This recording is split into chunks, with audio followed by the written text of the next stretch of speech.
இப்பொழுது அருள்பணியாளர் இயேசுவின் பாண்டுகள் கிடைத்த மீட்பின் பலனை நமக்கு கொடையாக கொடுத்தலுமாறு பந்தையாம் தேவனும் துறைப்பார் நம் அனைவரும் நிற்போம்.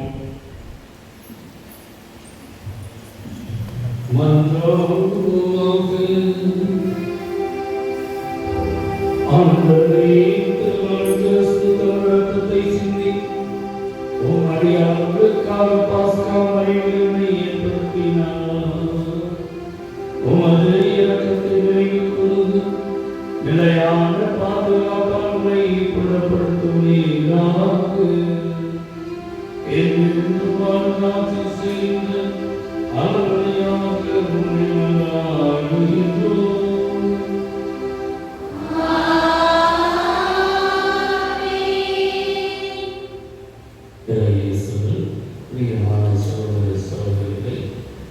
இந்த நாளில் 3 பகுதிகளாக வழிபாடு முடிக்கப்பட்டிருக்கிறது. முதல் பகுதி இறைவாக்கு வழிபாடு, இரண்டாவது பகுதி திருச்சிலுவை ஆராதனை, மூன்றாம் பகுதி திருவருள். என 3 வழிபாடுகள் சிறப்பாக பங்கெடுத்து இறை ஆசிரியை எடுப்போம். முதல் பகுதியாக இறைவாக்கு வழிபாடு இப்பொழுது தொடங்கியிருக்கிறது. இன்றைய முதல் வாசகம் துன்புறும் ஊழியனை பற்றியது. இயேசு துன்புறும் ஊழியனாக கொடுமைப்படுத்தப்பட்டு, மற்றவர்களால் கைவிடப்பட்டு, இகழப்பட்டு, எந்த ஒரு சாயலும் இன்றி உருப்படிக்கப்பட்டு, கத்தாத செம்மறியாக நிந்தை அவமானத்திற்கு உள்ளாக்கப்படுவார் என்பதை 600 ஆண்டுகளுக்கு முன்பாக இறைவாக்காக எசாயா சொன்னதை கவனமுடன் கேட்போம்.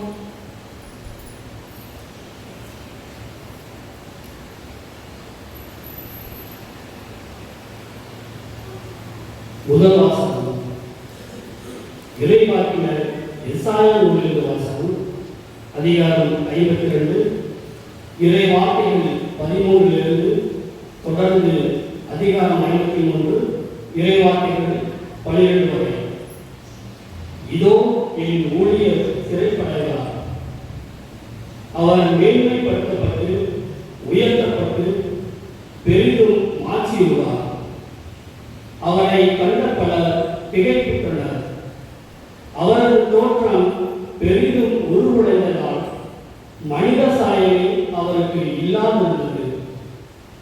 மாநிலரின் உருவமே அவருக்கு இல்லை. அவ்வாறே அவர் பல பிற இனத்தாரை அதிர்ச்சிக்குள்ளாக்குவார். அரசர்களும் அவரை முன்னிட்டு வாய்ப்பொட்டி நிற்பர். ஏனெனில் தங்களுக்கு சொல்லப்படாததை அவர்கள் காண்பர், தாங்கள் கேள்விப்படாததை அவர்கள் புரிந்து கொள்வர். நாங்கள் அறிவித்ததை நம்பியவர் யார்? ஆண்டவரின் ஆற்றல் யாருக்கு வெளிப்படுத்தப்பட்டது? இளங்கரை போலும் வறண்ட நில வேர் போலும் ஆண்டவர் முன்னிலையில் அவர் வளர்ந்தார். நாம் பார்ப்பதற்கேற்ற அமைப்போ அவருக்கு இல்லை. நாம் விருப்பத்துக்கேற்ற தோற்றமும் அவருக்கு இல்லை. அவர் இகழப்பட்டார், மனிதரால் புறக்கணிக்கப்பட்டார். வேதனையற்ற மனிதராய் இருந்தார், நோயுற்று நலிந்தார். காண்போர் தம் முகத்தை மூடிக்கொள்ளும் நிலையில் அவர் இருந்தார். அவர் இழிவுபடுத்தப்பட்டார், அவரை நாம் மதிக்கவில்லை. மெய்யாகவே அவர் நம் பிணிகளை தாங்கிக் கொண்டார், நம் துன்பங்களை சுமந்து கொண்டார். நாமும் அவர் கடவுளால் வதைக்கப்பட்டு நொறுக்கப்பட்டவர் என்றும் சிறுமைப்படுத்தப்பட்டவர் என்றும் எண்ணினோம். அவர் நம் குற்றங்களுக்காக காயமடைந்தார், நம் தீய செயல்களுக்காக நொறுக்கப்பட்டார். நமக்கு நிறைவாழ்வை அளிக்க அவர் தண்டிக்கப்பட்டார். அவர் நம் காயங்களால் நாம் குணமடைகின்றோம். ஆடுகளைப் போல நாம் அனைவரும் வழிதவறி அடைந்தோம். நாம் எல்லாரும் நம் வழியே நடந்தோம். ஆண்டவரோ நம் அனைவரின் தீச்செயல்களையும் அவர் மேல் சுமத்தினார்.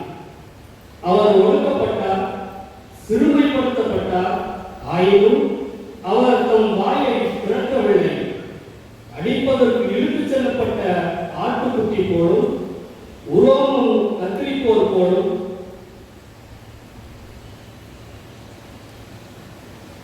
முன்னிலையில் கத்தாத செம்மணி போலும் அவர் தம் வாயை திறவாதிருந்தார். அவர் கைது செய்யப்பட்டு தீர்ப்பிடப்பட்டு இழுத்து செல்லப்பட்டார். அவருக்கு நேர்ந்ததை பற்றி அக்கறை கொண்டவர் யார்? ஏனெனில் வாழ்வோர் உலகில் நின்று அவர் அகற்றப்பட்டார். என் மக்களின் குற்றத்தை முன்னிட்டு கொலையுண்டார். வன் செயல் எதுவும் அவர் செய்ததில்லை, வஞ்சனை எதுவும் அவர் வாயில் இருந்ததில்லை. ஆயினும் தீயவர்களிடையே அவருக்கு கல்லறை அமைத்தார்கள். செத்தபோது அவர் செல்வரோடு இருந்தார். அவரை நொறுக்கவும் நோயால் அடைக்கவும் ஆண்டவர் திருவிழம் கொண்டார். அவர் தம் உயிரை குற்றநீக்க வழியாக தந்தார். எனவே தம் வழிமரபு கண்டு நீதி வாழ்ந்தார். ஆண்டவரின் திருவிழம் அவர் கையில் சிறப்புக்கும். அவர் தம் துன்ப வாழ்வில் பயனை கண்டு நிறைவடைவார். நேரியவராக என் ஊழியர் தம் அறிவால் பலரை நேர்மையாக்குவார். அவர்களின் தீச்செயல்களை தாமே சுமந்து கொள்வார். ஆதலால் நான் அவருக்கு மதிப்பு மிக்கவர்களையே சிறப்பளிப்பேன். அவரும் வலியவரோடு கொள்ளை பொருளை பங்கிடுவார். ஏனெனில் அவர் தன்னையே சாவுக்கு கையளித்தார். கொடியவர்கள் ஒருவராக கருதப்பட்டார். ஆயினும் பலரின் பாவத்தை சுமந்தார். கொடியோருக்காக பரிந்து பேசினார். ஆண்டவர் வழங்கும் அருள்வாக்கு.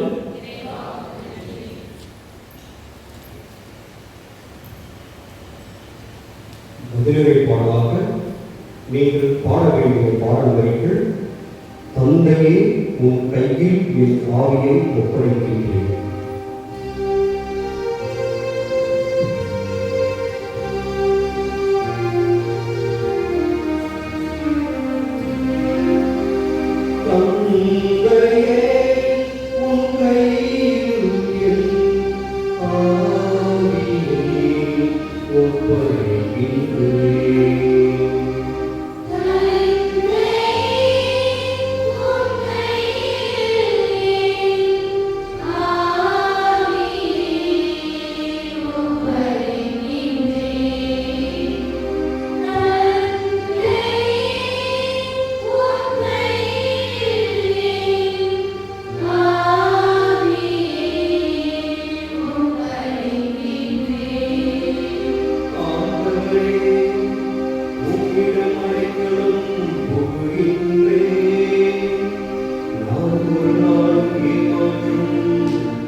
என் கதி உன் கையில் உள்ளது.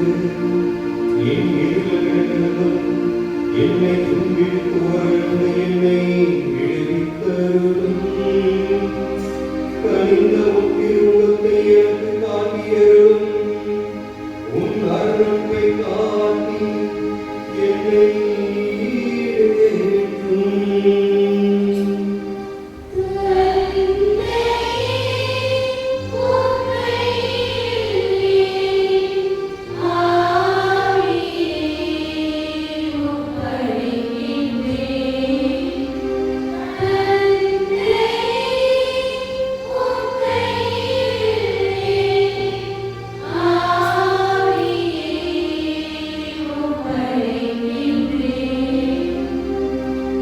இரண்டாம் வாசகம் உணரல். பழைய ஏற்பாட்டில் ஒரு தலைமை குருவின் முக்கிய பணி மக்களின் பாவங்களுக்காக இறைவனுக்கு பலி செலுத்துவது. எனவே மக்களின் பாவங்களுக்கு பரிகாரமாக காணிக்கைகளையோ அல்லது விலங்குகளையோ அவர்கள் கடவுளுக்கு செலுத்தி வந்தார்கள். ஆனால் இயேசு மக்களின் பாவங்களுக்கு பரிகாரமாக விலங்குகளை பலியாக கொடுக்காமல் இறைப்பற்று கலந்த அச்ச உணர்வால் சிலுவை சாவுக்கு கீழ்ப்படிந்து கண்ணீர் சிந்தி தன்னையே கல்வாரியின் பலியாக ஒப்புக் கொடுத்தார். இதன் மூலம் தமக்கு கீழ்ப்படிவோர் அனைவருக்கும் பலி ஒப்புக் கொடுக்கும் ஒப்பற்ற தலைமை குருவாக மாறிவிட்டார் என்பதை கூறும் இவ்வாசகத்திற்கு செவிமடுப்போம்.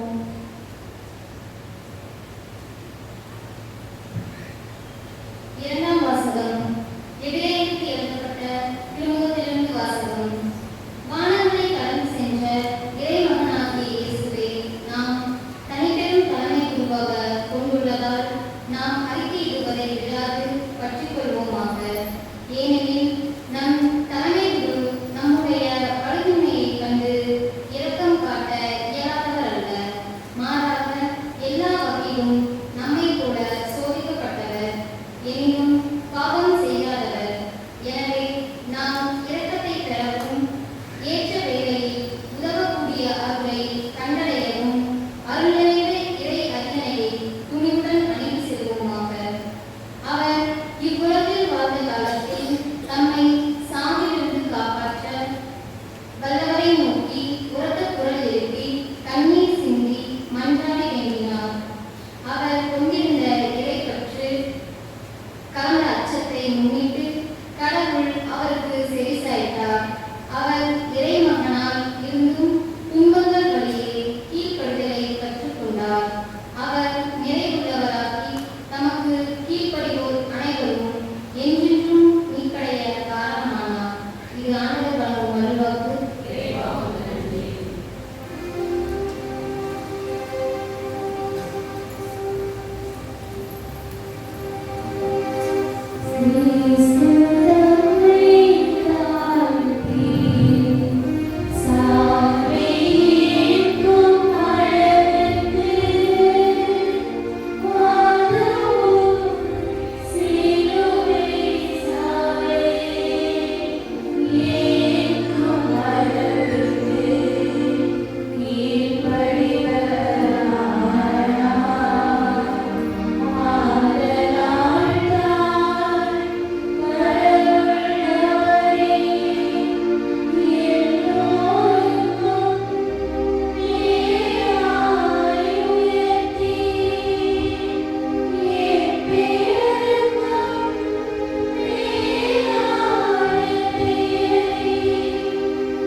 யோவான் எழுதியபடி நம் ஆண்டவராகிய இயேசு கிறிஸ்துவின் திருப்பாடல்கள் அதிகாரம் 18 1 முதல் அதிகாரம் 19 42 முடிய இறைவசனங்கள். இயேசு தம் சீடர்களோடு கெதரோன் என்னும் நீரோடையை கடந்து சென்றார். அங்கே ஒரு தோட்டம் இருந்தது. தம் சீடர்களோடு இயேசு அதில் நுழைந்தார். அவரை காட்டிக் கொடுத்த யூதாசுக்கு அந்த இடம் தெரியும்.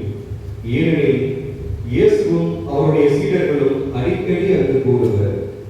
படைப்பிரிவினரையும் தலைமை குருக்களும் பரிசேயரும் அனுப்பிய காவலர்களையும் கூட்டிக் கொண்டு யூதாசு விளக்குகளோடும் பந்தங்களோடும் படை பலங்களோடும் அங்கே வந்தான்.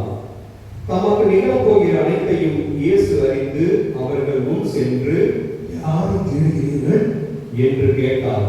அவர்கள் மறுமொழியாக என்றார்கள். இயேசு, நான் தான் என்றார். அவரை காட்டிக் கொடுத்த யூதாசும் அவர்களோடு நின்று கொண்டிருந்தான். நான் தான் என்று இயேசு அவர்களிடம் சொன்னதும் அவர்கள் பின்வாங்கி தரையில் விழுந்தார்கள். யாரை தேடுகிறீர்கள் என்று இயேசு மீண்டும் அவர்களிடம் கேட்டார். அவர்கள் நாசரேத்து இயேசுவை தேடுகிறோம் என்றார்கள். இயேசு அவர்களை பார்த்து, நான் தான் என்று உங்களிடம் சொன்னேன். நீங்கள் என்னை தேடுகிறீர்கள் என்றால் இவர்களை போக விடுங்கள் என்றார். நீர் என்னிடம் ஒப்படைத்தவர்கள் எவரையும் நான் இழந்துவிடவில்லை என்று அவரே கூறியிருந்தது இவ்வாறு நிறைவேறியது. சீமோன் பேதுருவிடம் ஒரு வாள் இருந்தது. அவர் அதை உருவி தலைமை குருவின் பணியாளரை தாக்கி அவரது வலக்காதை வெட்டினார். அப்பணியாளரின் பெயர் மால்கு. இயேசு பேதுருவிடம், பாலை உலகில் போடு. தந்தை எனக்கு அளித்த துன்பக் கிண்ணத்திலிருந்து நான் குடிக்காமல் இருப்பேனோ என்றார். படைப்பிரிவினரும் ஆயிரத்தவர் தலைவரும் யூதர்களின் காவலர்களும் இயேசுவை பிடித்து கட்டி முதலில் அவரை அண்ணாவிடம் கொண்டு சென்றார்கள். ஏனெனில் அந்த ஆண்டில் தலைமை குருவாயிருந்த கைபாவுக்கு அவர் மாமனார். இந்த கைபாதான் ஒரு மனிதன் மட்டும் மக்களுக்காக இழப்பது நல்லது என்று யூதர்களுக்கு ஆலோசனை கூறியவர். சீமோன் பேதுருவும் மற்றொரு சீடரும் இயேசுவை பின்தொடர்ந்து வந்தனர். அந்த சீடர் தலைமை குருவுக்கு அறிமுகமானவர். ஆகவே இயேசுவின் தலைமை குருவின் மாளிகை முற்றத்தில் நுழைந்தார். பேதுரு வெளியில் வாயில் அருகே நின்று கொண்டிருந்தார்.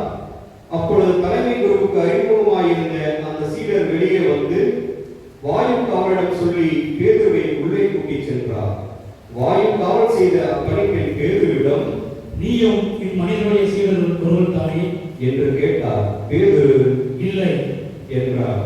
அப்பொழுது குளிராய் இருந்ததால் பணியாளர்களும் காவலர்களும் கரியினால் தீ மூட்டி அங்கே நின்று குளிர் காய்ந்து கொண்டிருந்தார்கள்.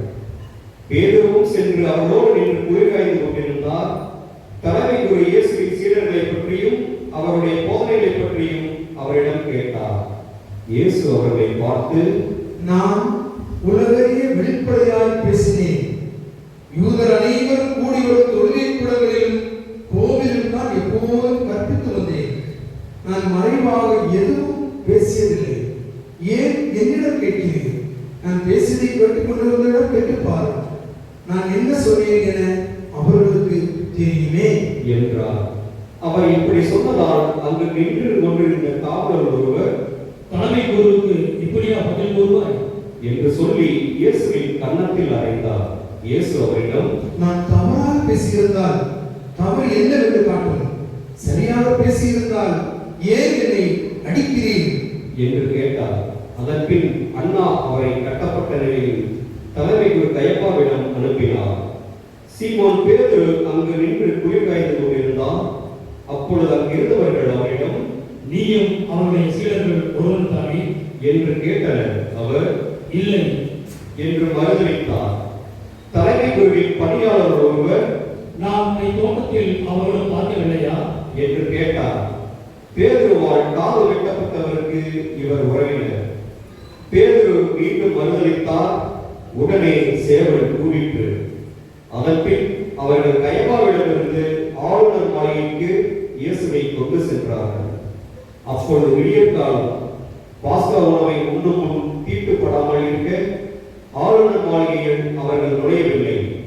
எனவே பிலாத்து வெளியே அவர்களிடம் வந்து, நீங்கள் இந்த ஆளுக்கு எதிராக கூறும் குற்றச்சாட்டு என்ன என்று கேட்டார். அதற்கு அவர்கள், இவன் குற்றம் செய்யாதிருந்தால் இவனை நாங்கள் உங்களிடம் ஒப்பித்திருக்க மாட்டோம் என்றார்கள். பிலாத்து அவர்களிடம், நீங்கள் இவனை கொண்டு போய் உங்கள் சட்டப்படி இவனுக்கு தீர்ப்பு வழங்குங்கள் என்றார். யூதர்கள் அவரிடம், சட்டப்படி நாங்கள் யாருக்கும் மரண தண்டனை விதிக்க முடியாது என்றார்கள்.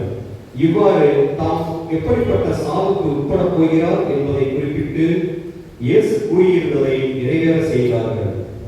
பிலாத்து மீண்டும் ஆளுநர் மாளிகைக்குள் சென்று இயேசுவை கூப்பிட்டு அவரிடம், நீ யூதரின் அரசனா என்று கேட்டான். இயேசு மறுமொழியாக, நீராக நீ கேட்கிறீரா அல்லது மற்றவர் என்னை பற்றி உங்களிடம் சொன்னதை வைத்து கேட்கிறீரா என்று கேட்டார். அதற்கு பிலாத்து, நான் ஒரு யூதனா என்ன? உன் இனத்தவரும் தலைமை குருக்களும் தானே உன்னை என்னிடம் ஒப்புவித்தார்கள். நீ என்ன செய்தாய் என்று கேட்டான். இயேசு மறுமொழியாக, எனது ஆட்சி இவ்வளவு ஆட்சி போன்றது அல்ல. அது இவ்வளவு ஆட்சி போன்றதாக இருந்திருந்தால் நான் யூதர்களிடம் காட்டிக் கொடுக்கப்படாதவாறு என் காவலர்கள் போராடி இருப்பார்கள். ஆனால் என் ஆட்சி இவ்வளவு ஆட்சி போன்றது அல்ல என்றார். பிலாத்து அவரிடம், அப்படியானால் நீ அரசன் தானோ என்று கேட்டான். அதற்கு இயேசு, அரசன் என்று நீ சொல்கிறேன். உண்மையை எடுத்துரைப்பதே என் பணி. இதற்காகவே நான் பிறந்தேன், இதற்காகவே உலகிற்கு வந்தேன். உண்மையை சார்ந்தவன் அனைவரும் என் குரலுக்கு செவி சாய்க்கின்றனர் என்றார். பிலாத்து அவரிடம், உண்மையா? அது என்ன என்று கேட்டார். இப்படி கேட்ட பின் பிலாத்து மீண்டும் யூதரிடம் சென்று, இவனிடம் நான் குற்றம் ஒன்றும் காணவில்லையே என்றார். மேலும், பாஸ்கா விழாவின் போது உங்கள் விருப்பப்படி ஒரு கையை விடுதலை செய்யும் வழக்கம் உண்டு. யூதரின் அரசனாகிய இவனை நான் விடுதலை செய்யட்டுமா? உங்கள் விருப்பம் என்ன என்று கேட்டார். அதற்கு அவர்கள், இவன் வேண்டாம், பரபாவையை விடுதலை செய்யும் என்று மீண்டும் கத்தினார்கள். அந்த பரபா ஒரு கள்வன். பின்னர் பிலாத்து இயேசுவை சாட்டையால் அடிக்க செய்தான். வீரர்கள் ஒரு முள்முடி பின்னி அவர் தலையின் மேல் வைத்து செந்நிற மேலுடையை அவருக்கு அணிவித்தார்கள். அவரிடம் வந்து, யூதரின் அரசனே வாழ்க என்று சொல்லி அவருடைய கன்னத்தில் அறைந்தார்கள். பிலாத்து மீண்டும் வெளியே வந்து அவர்களிடம், அவனை நான் உங்கள் முன் வெளியே கூட்டி வருகிறேன், பாருங்கள். அவனிடம் நான் குற்றம் ஒன்றும் காணவில்லை என்பதை அறிந்து கொள்ளுங்கள் என்றார். இயேசு முள்முடியும் செந்நிற மேலுடையும் அணிந்தவராய் வெளியே வந்தார். பிலாத்து அவர்களிடம், இதோ மனிதன் என்றார். அவரை கண்டதும் தலைமை குருக்களும் காவலர்களும் சிலுவையில் அறியும், சிலுவையில் அறியும் என்று கத்தினார்கள். பிலாத்து அவர்களிடம், நீங்களே இவனை கொண்டு போய் சிலுவையில் அறையுங்கள். இவனிடம் குற்றம் இருப்பதாக எனக்கு தெரியவில்லை என்றான்.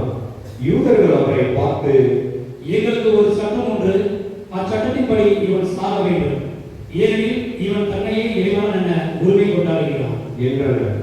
பிலாத்து இதை கேட்டதும் இன்னும் மிகுதியாக அஞ்சினான். அவன் மீண்டும் ஆளுநர் மாளிகைக்கு சென்று இயேசுவிடம், நீ எங்கிருந்து வந்தவன் என்று கேட்டான். ஆனால் இயேசு அவனுக்கு பதில் கூறவில்லை. அப்பொழுது பிலாத்து, என்னோடு பேச மாட்டாயா? உன்னை விடுதலை செய்யவும் எனக்கு அதிகாரம் உண்டு, உன்னை சிலுவையில் அறையவும் எனக்கு அதிகாரம் உண்டு என்பது உனக்கு தெரியாதா என்றான். இயேசு மறுமொழியாக, மேலிருந்து அருளப்படாவிடில் உமக்கு என் மேல் எந்த அதிகாரமும் இராது. ஆகவே என்னை உம்மிடம் ஒப்புவித்தவன் தான் பெரும் பாவம் செய்தவன் என்றார். அது முதல் பிலாத்து அவரை விடுவிக்க வழி தேடினார். ஆனால் யூதர்கள், நீர் இவனை விடுவித்தால் சீசருடைய நண்பராய் இருக்க முடியாது, தம்மையே அரசாங்கிக் கொள்ளும் எவரும் சீசருக்கு எதிரி என்றார்கள். இவ்வார்த்தைகளை கேட்டதும் பிலாத்து இயேசுவை வெளியே கூட்டி வந்தான். கழுத்தளம் என்னும் இடத்தில் இருந்த நடுவர் இருக்கை மீது அமர்ந்தான். அந்த இடத்திற்கு எபிரேய மொழியில் கபதா என்று பெயர். அன்று பாஸ்கா விழாவிற்கு ஏற்பாடு செய்யும் நாள். ஏறக்குறைய நண்பகல் வேளை.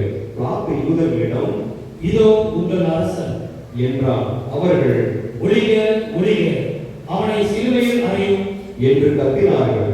பிலாத்து அவர்களிடம், உங்களை அரசனை நான் சிலுவையில் அறைய வேண்டும் என்கிறீர்களா என்று கேட்டார்.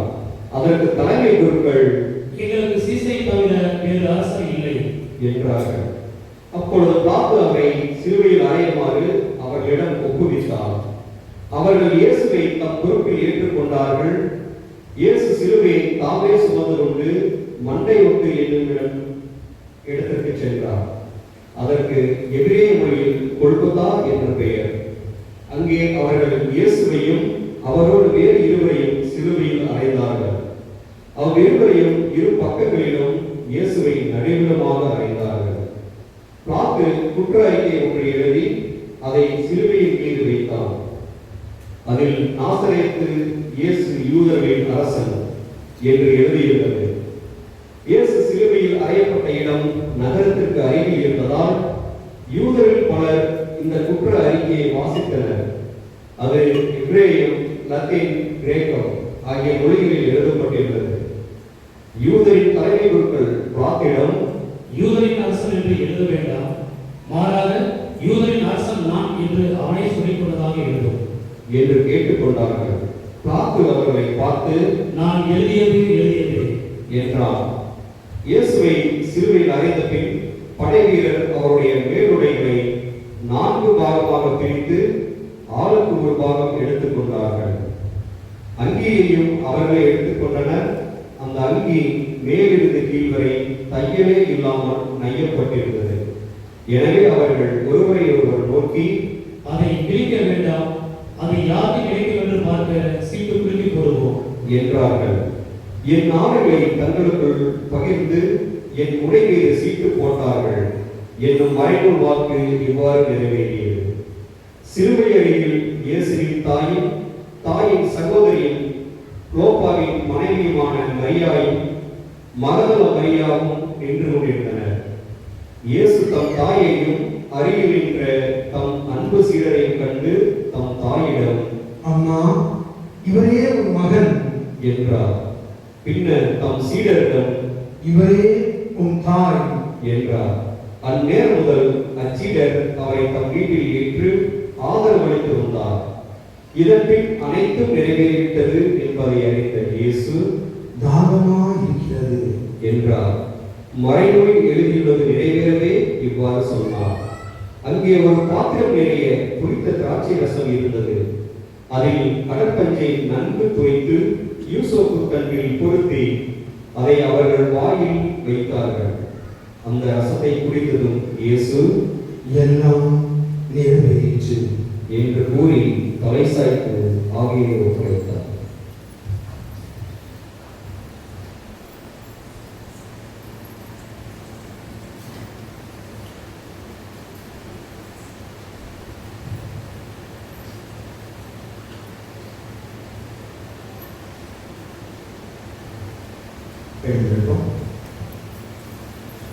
அன்று பாஸ்கா விழாவுக்கு ஏற்பாடு செய்யும் நாள். அடுத்த நாள் ஓய்வு நாளாகவும் பெரு நாளாகவும் இருந்தது. எனவே அன்று சிலுவையில் உடல்கள் தொங்கலாகா என்பதற்காக கால்களை முறித்து சடலங்களை எடுத்து விடுமாறு யூதர்கள் பிலாத்திடம் கேட்டுக்கொண்டார்கள். ஆகவே படைவீரர் வந்து இயேசுவோடு சிலுவையில் அறையப்பட்டிருந்தவர்கள் ஒருவருடைய கால்களை முதலில் முறித்தார்கள். பின்னர் மற்றவருடைய கால்களை முறித்தார்கள். பின்பு அவர்கள் இயேசுவிடம் வந்தார்கள். அவர் ஏற்கனவே இறந்து போயிருப்பதைக் கண்டு அவருடைய கால்களை முறிக்கவில்லை. ஆனால் படைவீரர் ஒருவர் இயேசுவின் விழாவை ஈட்டியால் குத்தினார். உடனே இரத்தமும் தண்ணீரும் வடிந்தன. இதை நேரில் கண்டவரே இதற்கு சாட்சி. அவரது சான்று உண்மையானதே, அவர் உண்மையையே கூறுகிறார் என்பது அவருக்கு தெரியும். நீங்களும் நம்ப வேண்டும் என்பதற்காகவே அவர் இதை கூறுகிறார். எந்த இரவும் முடிவுபடாது என்னும் மறைநூல் வாக்கு எவ்வாறு நிறைவேறியது. மேலும் தாங்கள் ஊடுருவ குத்தியவரை உற்று நோக்குவார்கள் என்ற மறைநூல் கூறுகிறது. அரிமத்தியாவை சேர்ந்த யோசேப்பு என்பவர் இயேசுவின் சீடர்களுள் ஒருவர். யூதருக்கு அஞ்சியதால் தம்மை சீடர் என்று வெளிப்படையாக காட்டிக் கொள்ளாதவர். அவர் இயேசுவின் உடலை எடுத்துக் கொண்டு போக பிலாத்திடம் அனுமதி கேட்டார். பிலாத்தும் அனுமதி கொடுத்தால் யோசேப்பு வந்து இயேசுவின் சடலத்தை எடுத்துக் கொண்டு போனார். முன்பு ஒருமுறை இரவில் இயேசுவிடம் வந்த நிக்கோதேம் என்பவரும் அங்கு வந்து சேர்த்தார். அவர் வெள்ளை போலவும் சந்தனை தூளும் கலந்து ஏறக்குறைய 30 கிலோகிராம் கொண்டு வந்தார். அவர்கள் இயேசுவின் உடலை எடுத்து யூத அடக்க முறைப்படி நறுமண பொருளுடன் துணிகளால் சுற்றி கட்டினார்கள். அவர் சிலுவையில் அறையப்பட்டிருந்த இடத்தில் ஒரு தோட்டம் இருந்தது. அங்கே புதிய கல்லறை ஒன்று இருந்தது. அதில் அதுவரை யாரும் அடக்கம் செய்யப்படவில்லை. அன்று பாஸ்கா விழாவுக்கு ஆயத்த நாளாய் இருந்ததாலும் அக்கல்லறை அருகில் இருந்ததாலும் அவர்கள் இயேசுவை அதில் அடக்கம் செய்தார்கள். அமர்வோம்.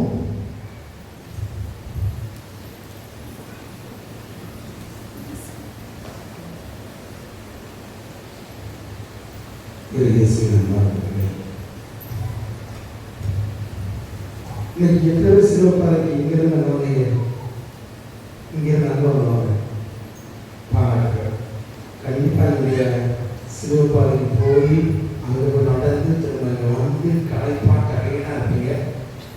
இயேசு ஆண்டவர் நிறைய கஷ்டப்பட்டார். அதனால சின்ன தியாகங்கள்லாம் ஓகே தான். இப்போ இப்போ நீளமான யோகா நட்சத்திரம் பெரிய வாசகம் வாசிக்கும் போதே சிறப்பாக உட்காந்துட்டாங்க. பாதி நல்லா வந்துட்டாங்க. இனி பெரிய ஒரு இறை சொற்பொழிவு பசங்களுக்கு மனசுக்கான தெரியல. நாளை ஈஸ்டர் நாளைக்கு நைட்டு தான் மாஸ். இனி நாளைக்கு நைட்டு வரை நீங்கள் இயேசு வீடையை பற்றியெல்லாம் தியானம் செய்யணும். இப்போ செய்ய போகிறது முதல்ல இந்த நாளுடைய முக்கியத்துவம் 2 சிலுவையை பற்றி, அப்புறம் சிலுவை இயேசு சொல்ற 7 கருத்துக்கள் 3 தான் என்னுடைய நான் பேச போகிற விஷயம். முதல்ல இந்த நாள் தமிழ்ல பெரிய வெள்ளி அப்படின்னு சொல்றாங்க, இங்கிலீஷ்ல குட் ஃப்ரைடே அப்படின்னு சொல்லுவாங்க, மலையாளத்துல துக்க வெள்ளி அப்படின்னு சொல்லுவாங்க. 3மே சரிதான். தமிழ்ல பெரிய வெள்ளி ஒரு வருடத்துல 365 நாள் இருக்குது, நிறைய வெள்ளிகள் வருகின்றது. ஆனால் மிகவும் பெரிய கிரேட் அப்படின்னு சொல்றாங்க, பெரிய வெள்ளி வீக், மிகவும் பெரிய வெள்ளி.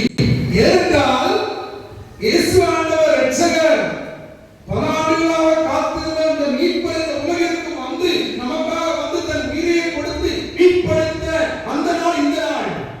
நமக்காக உயிர் நீத்து வாழ்ந்து தந்த ஆண்டவர். அதனாலே இந்த நாள் பெரிய வெள்ளி சொல்லலாம். வேற ஒரு வெள்ளிக்கிழமை இந்த மாதிரி யாரும் நமக்காக உயிர் தரவில்லை. வந்தார் சொன்னார், நான் வந்திருக்கேன் அந்த சர்ச் முன்னாடி சர்ச் முன்னாடி எழுதி வச்சிருக்கேன். இங்கே அங்கே தெரியல, நான் நல்லாயும் ஆளுகளுக்காக உயிரை கொடுப்பேன் அந்த சர்ச் முன்னாடி எழுதி வச்சிருக்கேன். உயிரை கொடுப்பேன் சொன்னவர் செய்கிறார். அந்த நாள் பெரிய வெள்ளிக்கிழமை. இங்கிலீஷ்ல குட் ஃப்ரைடே, நல்ல வெள்ளிக்கிழமை. நல்ல வெள்ளிக்கிழமை கண்டிப்பா அருமையான நாள். எல்லா மக்களும் காத்திருந்து நமக்காக இரட்சகர் பிறந்து இறப்பதற்காக பிறந்தவர், உயிர் தருவதற்காக வந்தவர். அதனால சரி, மலையாளிஸ் கேரளக்காரங்கெல்லாம் துக்க வெள்ளின்னு சொல்றாங்க. அது சரியா அப்படின்னு? அது சரிதான். ஏன்னா என்னை அன்பு செய்யக்கூடியவர், எனக்கு வாழ்வு தந்தவர் அந்த ஆண்டவர் மனிதனாக பிறந்து பச்சையாக மனிதனாக வேதனைப்படுறாரு, சிலுவையில் இஞ்சிச்சா சாகுறாரு, கடைசி துளி ரத்தத்தை சிந்துகிறார். நான் எனக்காக ஒரு பீடகளை வகிக்கிறார், சகிக்கிறார். இங்கே முதல் வாசம் அருமையான வாசம். அதுக்கு முன்னாடி நான் எனக்கு கேரளாவில் வரும்போது ஒரு சின்ன கவிதை, ஒரு பெரிய தத்துவ ஞானியா இருக்க ஒரு மலையாளி எழுதுகிற கவிதை தான். அது தொடர்பு தான் தெரியுமா? தொடர்பு கண்டு துறக்காத தெய்வங்களே, கரையான் அறியாத சிரிக்கான் அறியாத களிமண் பதிவுகளே. தமிழ சொன்னா கண்ணு திறக்காத கடவுள் ஆண்டனே, அழ தெரியாத சிரிக்க தெரியாத களிமண், களிமண் மண்ணுல செஞ்ச வெறும் பிரதிமான ஸ்டாச்சு சிலைகளே அப்படின்னு நம்ம சொல்லி வைக்கிறோம். ஆனா இன்று இந்த பெரிய வெள்ளிக்கிழமை அன்று நம் ஆண்டவர் கண் திறக்கின்றார். அவர் நம்ம அழுகின்றார், பச்சை மனிதனாக துடிதுடிக்கின்றார், உயிரை கொடுப்பதற்காக, உனக்காக எனக்காக சிலுவையில் அறையப்படுகிறார். ஆண்டவர் நம் முன் இறங்கி வந்து கடைசி துளி ரத்தத்தை சிந்துகிறார், சமகால சாகிறார். அவர் முழுமையாக கடவுளாக இருந்தும் மனிதனாக பிறந்தவன், நமக்கு உயிரை கொடுக்க வந்தவர். கண் திறத்து நம் முன்னால் நிற்கிறார். பச்சை மனிதனாக, வேதனையால் துடிதுடிக்கிற மனிதனாக. தெளிவாக முதல் வாசகத்துல இன்னைக்கு இறைவாக்கு இசையா சொல்றாரு. அது ஒவ்வொரு வார்த்தையும் பாருங்க. அவர் நமது குற்றத்துக்காக காயமடைந்தார், நம் தீய செயலுக்காக ஒழுங்கப்பட்டார், நமக்கு நிறைவாழ்வை அளித்து அவர் தண்டிக்கப்படுகிறார். அவர் நம் காயங்களால் குணமாற்றமாக இருக்கிறோம். ஆளுநர் கூட நாம் அனைவரும் தவறி இருக்கும் பொழுது நல்வழி நடத்துவதற்காக அவர் இவ்வாறு நமக்காக துன்பப்படுகிறார். துன்பப்பட ஊழியை பற்றி நமக்காக அவர் ஒடுக்கப்பட்டார், சிறுமைப்படுத்தப்பட்டார், வாய் திறக்கவில்லை, அடிப்பதற்கு இழுத்து செல்லப்படும் ஆட்டுக்குட்டியை போல் உறவகத்திற்கு முன்னிலையில் கத்தாத செம்மறி போல வாய் திறக்கவில்லை. ஒவ்வொரு வார்த்தையும் முதல் வாசகம் 52வது அதிகாரம் தேசக்காரர் சொல்றாங்க. அதாவது அவர் இவ்வளவு ஒரு துன்பப்படுத்துறாங்க. தெளிவா எத்தனையோ ஆண்டுகளுக்கு இயேசு ஆண்டவரை பற்றி இயேசுயா தெளிவாக அழகாக எழுதப்பட்டிருக்கிறது. நோயால் வரைக்கும் ஆண்டவர் அவருக்கு உயிரை பற்றி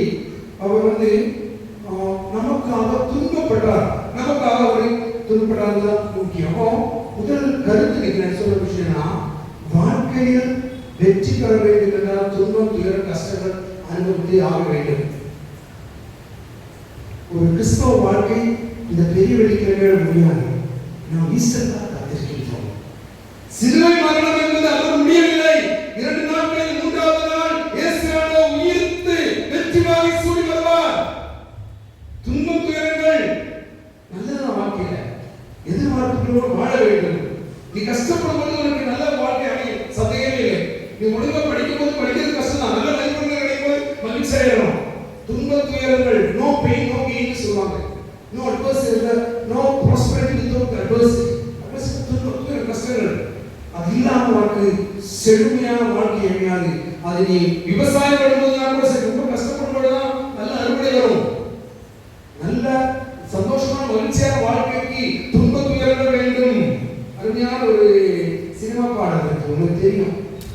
ஜஸ்ட் உங்களுக்கு தெரிஞ்ச என்ன படம் தெரியுமா? ஆட்டோகிராஃபர் படத்துல இந்த படம் வந்து 20 வருஷம் ஆச்சு நினைக்கிற படம் வந்து. அந்த படத்துல சேரன் படம் கேள்விப்பட்டிருக்கீங்களா? அந்த படத்துல கடைசியில ஸ்னேகா பாடுற பாட்டு கருத்து தெரியுங்களா? எல்லாரும் தெரியும். திருவள்ளுவர் இருக்கும்போது நான் ஒரு இன்ஸ்டியூட் போவேன். கால் முடியாத குழந்தைங்க, கை முடியாத குழந்தைங்கலாம் பாட்டு பாடுங்கன்னா உடனே அவங்க பாடுற பாட்டு இந்த பாட்டு தான். அப்புறம் பார்த்தீங்கன்னா ஒரு சினிமாவிலேயே சென்னையில அடையாள இடத்துல பார்வையற்ற ஆட்கள் சேர்ந்து பாடுறாங்க. அந்த சினிமா கடைசி பாடம் சேர்ந்து கல்யாணம் ஆகுது, ஸ்னேகாவது பாடுறாங்க.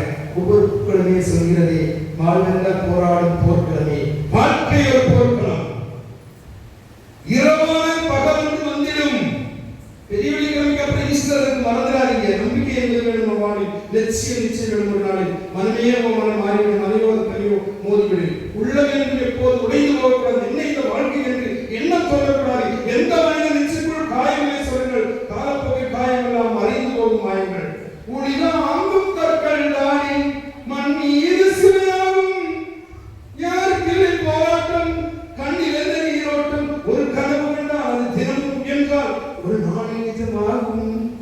மண்ணே மண்ணே நீ மாறிவிடு, மறையோ அது பறையோ நீ மோதிவிடு.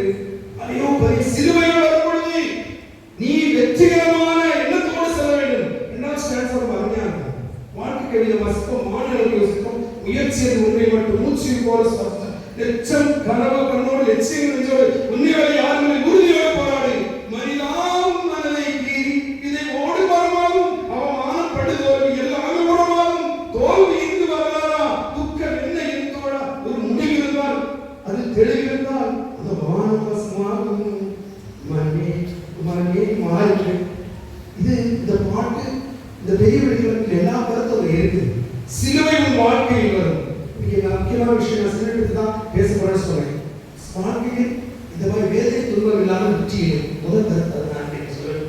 சிலுவை இல்லாமல் வாழ்க்கையில் வெற்றி இல்லை.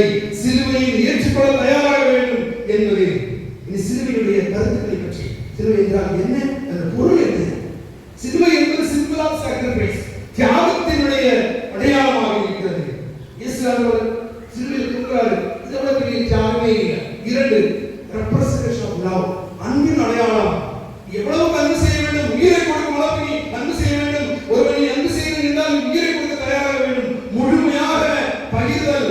ஏற்று கிறிஸ்தவ ஆழம். அதனால பாஸ்கா திருநாள இயேசு உடலில் ரத்தத்தை சொன்னார், இந்த செய்தி காட்டுகிறார். வாழ்வு என்பது அன்பின் அடையாளம். நான் தன் சீடர்களுக்காக உயிரை கொடுப்பேன் சொல்ற ஆடுகளுக்காக உயிரை கொடுப்பேன். யோவான் 10ஆம் அதிகாரத்தில் சிலுவை என்பது அன்பின் அடையாளமாக இருக்கிறது. சிலுவை என்பது அட்டோன்மென்ட் ஃபார் சின்ஸ், நம் பாவங்களுக்கெல்லாம் பரிகாரமாக தீர்வாக அமைகிறது.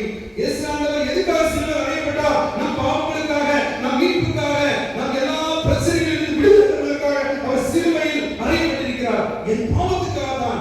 நம்ம நிறைய பாடல் இருக்கு. ஆண்டவரே என் பாவம் என் பிழையெல்லாம் பொறுத்தருளும். சிலுவையோட பிழைகளை பொறுப்பதற்காக, பாவங்களை மன்னிப்பதற்காக தான் அவர் சிலுவையில் அறையிருக்கிறார். 3 victory over death, மரணத்தின் மேல் வெற்றிதான் இந்த சிலுவை. இந்தியன் சொன்னா இந்தியால எல்லாரும் பாடுவாங்க, ரிஷிமாலாம் பாடுவாங்க. மிருத்யோமா உலங்கமயா அப்படின்னா மிருத்யு மரணத்திலிருந்து எங்களுக்கு வாழ்வாரும், அசுரோமா சங்கமயா அசத்தியம் பொய்யிலிருந்து உண்மையை காட்டும், சத்தியத்தை வழிகாட்டும். இல்லாத சொல்றார் என்ன உண்மையா என்ன ஆண்டவர்தான். தமசோமா ஜோதிர்கமயா எங்கள் இருட்டிலிருந்து வெளிச்சத்தை காட்டும். ஆண்டவர்தான் வெளிச்சம்.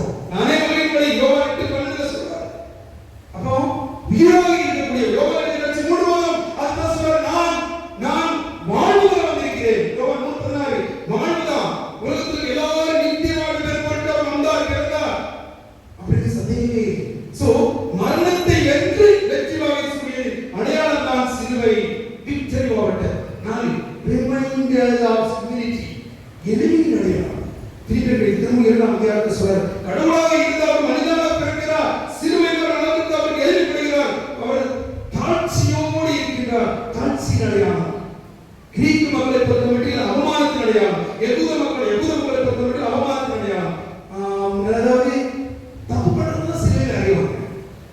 ஹியூமிலியேஷன் அப்படின்னா ஏளனத்தின் அடையாளம், முட்டாள்தனத்தின் அடையாளம். அது கிரீக்கு மக்களை ஃபூலிஷ்னஸ் சொல்லுவாங்க. அந்த அடையாளத்தை எளிமையின் அடையாளமாக, வெற்றியின் அடையாளமாக, தியாகத்தின் அடையாளமாக, அன்பின் அடையாளமாக மாற்றியிருக்கிறார். It's a call to self denial. தன்னையே மறுதலிக்க இயேசு சொல்றாரு. மத்தேயு நற்செய்தி 16:24 சொல்வாரு, என்னை பின்செல்கிறவன் இருந்தவன் தன்னையே மறுதலித்து தன் சிலுவை எடுத்து பின் செல்ல வேண்டும். இயேசுவை பின் செல்ல வேண்டுமா? இவனை மறுதலிக்க வேண்டும், சிலுவையை எடுக்க வேண்டும், சிலுவை சுமக்க வேண்டும், சிலுவை பின்னால் செல்ல வேண்டும். சிலுவை தியாகத்தின் அடையாளம், செல்ஃப் டினையலுடைய அடையாளம். உன்னை மறுதல் குடும்பம் மகிழ்ச்சியா இருக்கணுமா? நீ உன்னை மறுதலிக்க தயாராக வேண்டும். நீ உன்னையே ஐ என்கிற நான் என்பதை கற்படுவது சிலுவையாகும். சுயநலம் வெளியும் பொழுது அங்குதான் உண்மையான அன்பு வருகிறது. சிலுவை என்பது ஆல் செல்ஃப் டினையல். ஏழு சிம்பிள் ஆஃப் ஹோப், நம்பிக்கையின் அடையாளம். இது பவுனார் பாடல். ஒவ்வொரு பூக்களுமே இரவானால் பகல் வந்திடுமே. சிலுவை என்பது அவமானத்தின் சின்னமல்ல. ஒவ்வொரு கிறிஸ்தவனும் கழுத்தில் காலையில் எதிர்க்கும் தந்தை முன்னுயாவின் பேராலே பிதாசு கிறிஸ்தான் பேராலே ஜெபமாலை சொல்லும் பொழுது சரி, எங்க எந்த எடுக்க போனால் செய்த சிலுவைதான். எப்பவுமே சிலுவைதான். நமது தந்தையாக இருக்கிற ஆசீர்வதிக்கு சிலுவை போட்டுதான். எல்லாம் சிலுவை இல்லாமல் வாழ்க்கை இல்லை. நம்பிக்கையின் அடையாளம் எவ்வளவு முதல் மோசமான அடையாளம் இயேசுவதை நம்பிக்கையின் அடையாளமாக மாற்றிவிட்டார். அப்புறம் பார்த்தீங்கன்னா ரெப்ரசன்டேஷன் ஃபார் கிவ்ஸ், மன்னிப்பின் அடையாளம். அது 7 வார்த்தைகளை பற்றி நம்ம கேட்போம். ஒரு வார்த்தை சிலுவையிலே மன்னிக்கிறார். நாம் அனைவரும் மன்னிக்கப்படுகின்றோம். பாவங்கள் மன்னிப்பு நமக்கு கிடைக்கிறது. மன்னிப்பினுடைய அடையாளமாக சிலுவை இருக்கின்றது. 9 ரிமைண்டர் ஆஃப் காட்ஸ் mercy, கடவுளுடைய இரக்கத்தின் அடையாளமாக, கடவுளுடைய கருணையின் அடையாளமாக சிலுவை இருக்கின்றது. கடைசியில் 10 சென்டர் டு கிறிஸ்டியன் ஃபெய்த், கிறிஸ்தவ வாழ்க்கையின், கிறிஸ்தவ நம்பிக்கையின் அடிப்படையாக இருப்பது சிலுவையே என்பது சந்தேகமில்லை. அந்த சிலுவையை நாம் சாட்சியாக மாற வேண்டும். சிலுவை கட்டி சேர்த்து பிடிச்சிருக்கோம். சிலுவை இந்த இயேசுக்கு முடிஞ்ச உடனே திருச்சிலுவை ஆராதனை இருக்கிறது. சிலுவை அந்த சிலுவை இந்த தூக்கிட்டு வருவோம். அதுக்கப்புறம் எல்லாரும் சிலுவையை முத்துவோம். சும்மா சிம்போட ஏதாவது முத்துக்காக முத்தக்கூடாது. வாழ்க்கையில் என் வாழ்க்கையில் வரும் சவால்கள், சந்திப்புகள், சோதனைகள், துன்பங்கள், துயரங்களை நெஞ்சோடு சேர்த்து பிடித்து இயேசுவுடைய அந்த திருப்பாடலை தியானித்து என் வாழ்க்கையில் வரும் சோதனைகளை முழுமையாக ஏற்று முத்துங்க. வாழ்க்கையில் என்ன பிரச்சனை வந்தாலும் சரி, இயேசு ஆண்டவர் சிலுவையில் தொங்கும் ஆண்டவர் நமக்கு கண்டிப்பாக விடுதலை தருவார், ஆறுதல் தருவார், நமக்கு ரட்சிப்பு தருகிறார். அவர் இருந்ததுதான் நாம் மீட்பு பெறுகிறோம். சந்தேகமே இல்லை. 7 சிலுவையில் சொல்லி 7 வார்த்தைகள் ஜஸ்ட் சொல்லி நான் முடிக்கிறேன். 7 வார்த்தைகள். 1 லூக்கா எழுதிய நற்செய்தி 23:34. அருமையான வார்த்தை. எல்லாத்தையும் பத்தி நெக்ஸ்ட் நான் சுருக்கமா 7 வந்து சொல்லிட்டு ரெண்டு தீ மட்டும் சொல்றேன். மன்னிப்பு என்கிற விஷயம் மட்டும் பேசி முடிச்சிடுறேன். முதல் சிலுவை 7 வார்த்தைகள். முதல் வார்த்தை இயேசு என்ன சொன்னார்னா, தந்தையே எவ்வளவு மன்னியும். இவர்கள் என்ன செய்யறாங்க புரிய மாட்டேங்குது. அங்க இருக்கிற பரிசேயர், சட்ட வல்லுநர்கள், பெரிய பெரிய ஆட்கள், அதிகாரம் படைத்தவர்கள் எல்லாரும் வந்து இவரை சிலுவை சுமக்க வைக்கிறாங்க, அடிக்கிறாங்க, ஈட்டில குத்துறாங்க, அவரை ஏளனமா பேசுறாங்க. மனிதனாக காணும்படி அவர் மூச்சே இல்லை. எல்லா சர்ச்சையும் இயேசுடைய சிலுவை பார்ப்போம். அழகா படிச்சுட்டு இருக்கும் சிலுவை. அந்த இயேசுவோட முகம் படிச்சுட்டு இருக்கும். 2 சோப்பு கூட அங்க இருக்கும். நெத்தியில வச்சா இங்க அழகா ஸ்டாச்சு. அவ்வளவு அழகா இருக்கிற இந்த முதல் வாசகத்துல கேட்டது மாதிரி மனிதனாக தோன்றும் அளவாக இல்லை அவர். இந்த நேஷனல் பிரைஸ் பாத்தீங்கன்னா படம் பார்க்கலாம் பாருங்க. நிறைய பேர் நினைக்கிறது சொன்னாங்க பேஷன் ஆஃப் கிரைஸ்ட் இயேசு திருப்பூர் இப்படி சினிமா வந்துச்சு. தாங்க முடியாத படத்தை பார்த்தா அவ்வளவுக்கு இந்த எகுத அந்த அரக்கர்கள் அவரை துன்புறுத்தி நினைக்கும் போது அந்த படத்தை காட்டுவாங்க, அசிங்கப்படுத்துவாங்க. முகமும் கையும் காலெல்லாம் அப்படியே சாட்டை அடிச்சு எல்லாம் கிழிச்சிருக்கும். தொழிலெல்லாம் நடக்க முடியாதவர்கள் அவர் சிலுவை சுமக்கிறார்கள். தாங்க முடியாத வேதனைகளை தவிக்கிறார்கள். அந்த இடத்துல இருந்து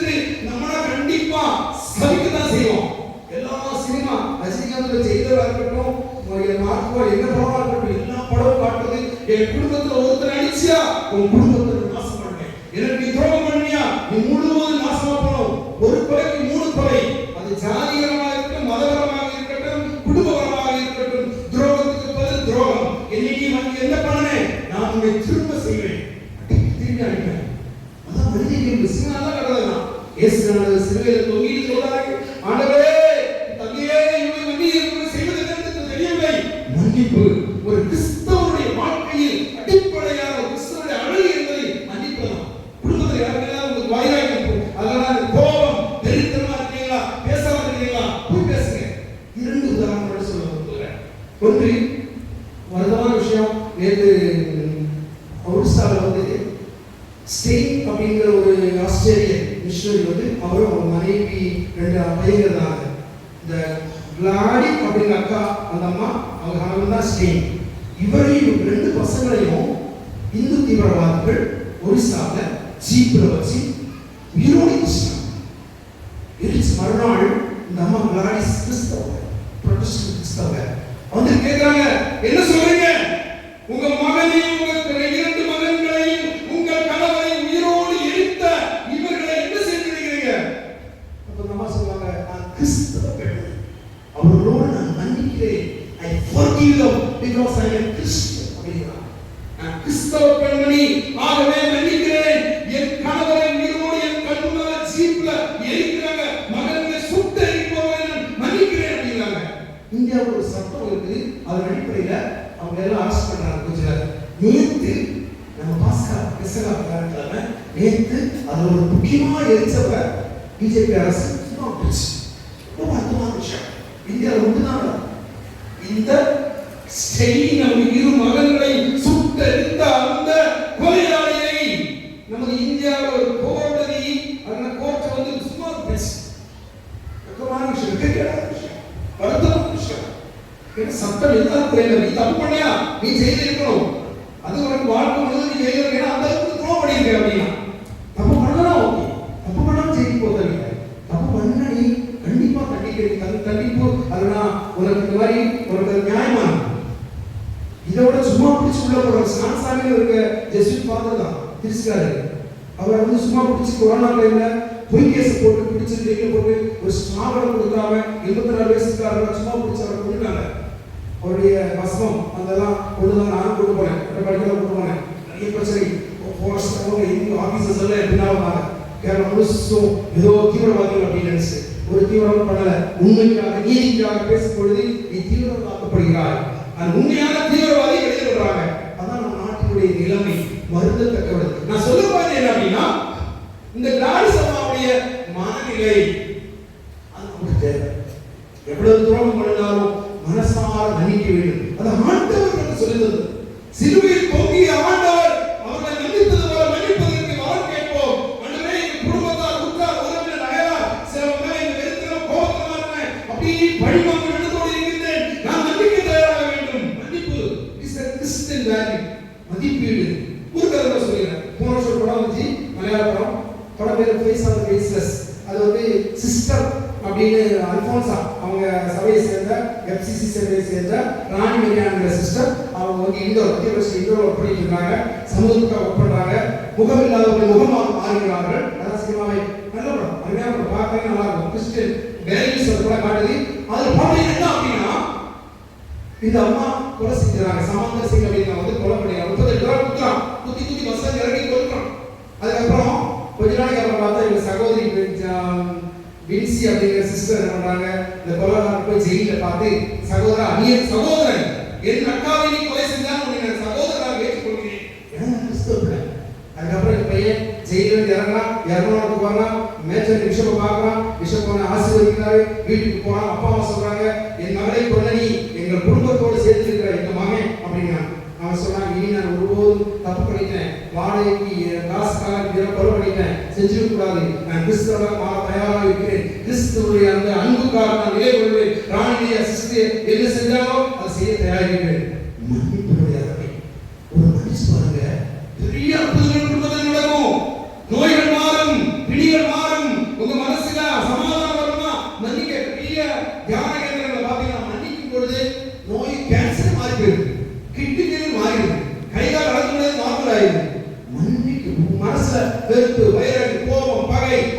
நெகட்டிவ் நெகட்டிவான காழ்ப்புணர்ச்சிகள் நிறைய வச்சிருக்கீங்கன்னா ஒருபோதும் நமக்கு வந்து முழு ஆரோக்கியம் சான்ஸ் இல்லை. ஆரோக்கியத்துக்கு அடிப்படையானது மனசு நிம்மதி. மனசு நிம்மதிக்கு என்ன வேண்டாம்? மன்னிப்பு ரொம்ப முக்கியம். சோ இயேசு ஆண்டவர் காட்டக்கூடிய நான் சீக்கிரமா முடிப்பேன். எல்லாரும் சொல்றது நேரம் இல்லாதனால சீக்கிரம் முடிச்சிடறேன். இரண்டு லூக்கா நற்செய்தி 23:33. அதாவது நல்ல திருடனை பார்த்து சொல்றார் கடவுள் ஆண்டவர் சொல்றார், மகனே இன்று நீ என்னோடு விண்ணகத்தில் இருப்பாய். நாளைக்கு இல்ல, அடுத்த வருஷம் இல்ல. இறையரசு என்பது யாருக்கும் கிடைக்கும்.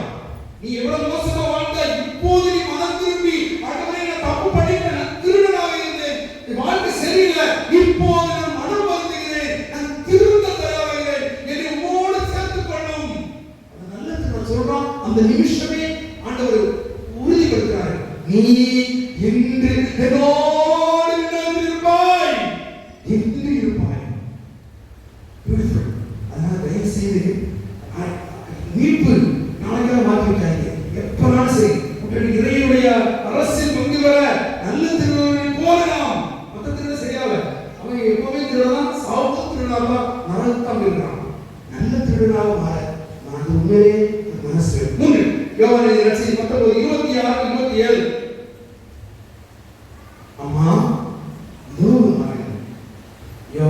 யோவான் இதான் அம்மா. பொறுப்பாய் ஆண்டவர் தன் தாயை நமக்காக தருகின்றார். அன்னிமரியாள் அந்தோனியார் நம்ம வந்து கொண்டாடுறோம். அதனால நம்ம வந்து நமக்காக பரிந்துரை பண்றார். அது மாதிரி அன்னிமரியாள் எப்போதும் உன் கவலைகளில், சோகங்களில், துன்பங்களில், துயரங்களில் என்னதான் ஆன்சர் கிடைக்காத நேரத்தை தாயே எங்களுக்காக வேண்டிக் கொள்ளும் சொல்லும்போது அம்மா, அது வேளாங்கண்ணியா இருக்கட்டும், பூண்டியா இருக்கட்டும், எந்த மாதாவாக இருக்கட்டும், மாதா ஒரு மாதா 102 பேர் இருக்குது. ஒவ்வொரு அருமையான பேர்கள் தான் இருக்கு. மிகவும் தங்கமான தாய் இயேசு ஆண்டவர் தந்த தாய்.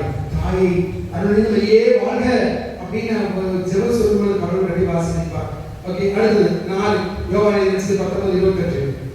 இயேசு ஆண்டவர் நம்மை நினைத்து அவர் சொல்றாரு, தாகமாக இருக்கின்றேன். சும்மா தண்ணிக்காக இல்லை, ஜூஸுக்காக இல்லை, மோருக்காக இல்லை, உன் ஆன்மாவுக்காக தாகமாக இருக்கிறார். நீ திரும்பி மனம் திரும்பி உன்னுடைய முழுமையான ஆரோக்கியத்துக்காக, சரீரம், மனசு, ஸ்பிரிச்சுவல் growth, ஆன்மீக வளர்ச்சிக்காக அவர் தாகமாக இருக்கிறார். நிறைவேற்ற புரியும். 5 மத்தேயு 27:46. என் ஆண்டவரே, என்னிறைவா ஏன் நீ கைவிட்டீர்? இது வந்து ஆண்டவருக்கு டீப்பான ஒரு நம் சில நேரங்கள் வரலாம். இருந்தும் இறைவனை சார்ந்து அவர் இருக்கிறார் என்ற விஷயம். இந்த மாதிரி சூழ்நிலை ஒருவேளை வரலாம். இந்த உலகத்தை யாரும் என்னை புரிஞ்சுக்க மாட்டாங்க, யாரும் என்னை அன்பு செய்ய மாட்டாங்க, தனிமைப்பட்டு வாழ்கிறேன், எல்லா வாழ்க்கையை எடுத்து போறேன். இருந்தாலும் இறைவனை சார்ந்து வாழ வேண்டும், இறைவனோடு சேர்ந்து வாழ வேண்டும். 6 யோவான் 19:30. எல்லாம் நிறைவேறிற்று. Completion of mission and fulfilment. தந்த பொறுப்பை முழுமையாக நான் முடித்து விட்டேன். என் கடமையை வெற்றிகரமாக முடித்து விட்டேன். எனக்கு தந்திருக்கிற பொறுப்புகளை, எனக்கு தந்திருக்கிற கணவன் மனைவி, எனக்கு தந்திருக்கிற குழந்தைகளை பொறுப்பாக வளர்த்துவது, என் கடமைகளை செய்வது, அது வேலையில இருக்கலாம், குடும்பத்தில இருக்கலாம், சமூகத்தில இருக்கலாம், சர்ச்சையா இருக்கலாம், நான் முழுமையாக என் கடமையை செய்வேன். படிக்கிற குழந்தைகளா இருக்கலாம், அப்பா அம்மாக்களா இருக்கலாம், நான் வழி தவறி, கடமை தவறி, பொறுப்புணர்வு இல்லாத ஒரு மகனாக வாழ மாட்டேன். இயேசு ஆண்டவர் தனக்கு கொடுத்த தௌத்தியத்தை முழுமையாக நிறைவேற்றுகிறார். கடைசியில் லூக்கா 23:46. தந்தையே பாடலாம், சரி பாருங்க. தந்தையே உன் கைகளில் ஆவியை ஒப்படைக்கிறேன். once more. தந்தையே உன் கைகளில் ஆவியை ஒப்படைக்கிறேன். total trust and surrender. முழுமையாக அவர் தந்தையை நாடுகின்றார், முழுமையாக ஒப்படைக்கின்றார். உங்க வீட்டுல பிரச்சனை, துன்பம், கஷ்டம், கடன் தொல்லை, அது இது இருக்கட்டும், முழுமையாக ஒப்படைக்க. கடவுள் உங்களை கைவிட மாட்டார் என்று சந்தேகம் இல்லை. இது வேற இடத்துல இப்படிங்க ஃபர்ஸ்ட் டைம் வாசி. இந்த 7ஐ சுருக்கி 7 பூ அப்படின்னு வாசி. சிலுவையில் பூத்த 7 பூக்கள். 1 மன்னிப்பு, 2 மன்னிப்பு, உங்களை மன்னிக்கிறார். 2 ரட்சிப்பு, நீங்க பரவத்திருப்பார். 3 பராமரிப்பு, அம்மாவையும் சரி யோவானையும் சரி. 4 அங்கலாப்பு, தாகமாக இருக்கிறது. 5 தவிப்பு, தந்தையே தந்தை. 6 அர்ப்பணிப்பு, முழுமையாக 7 ஒப்பிருப்பு டாக்டர் சாருங்க நல்லா இருக்கு.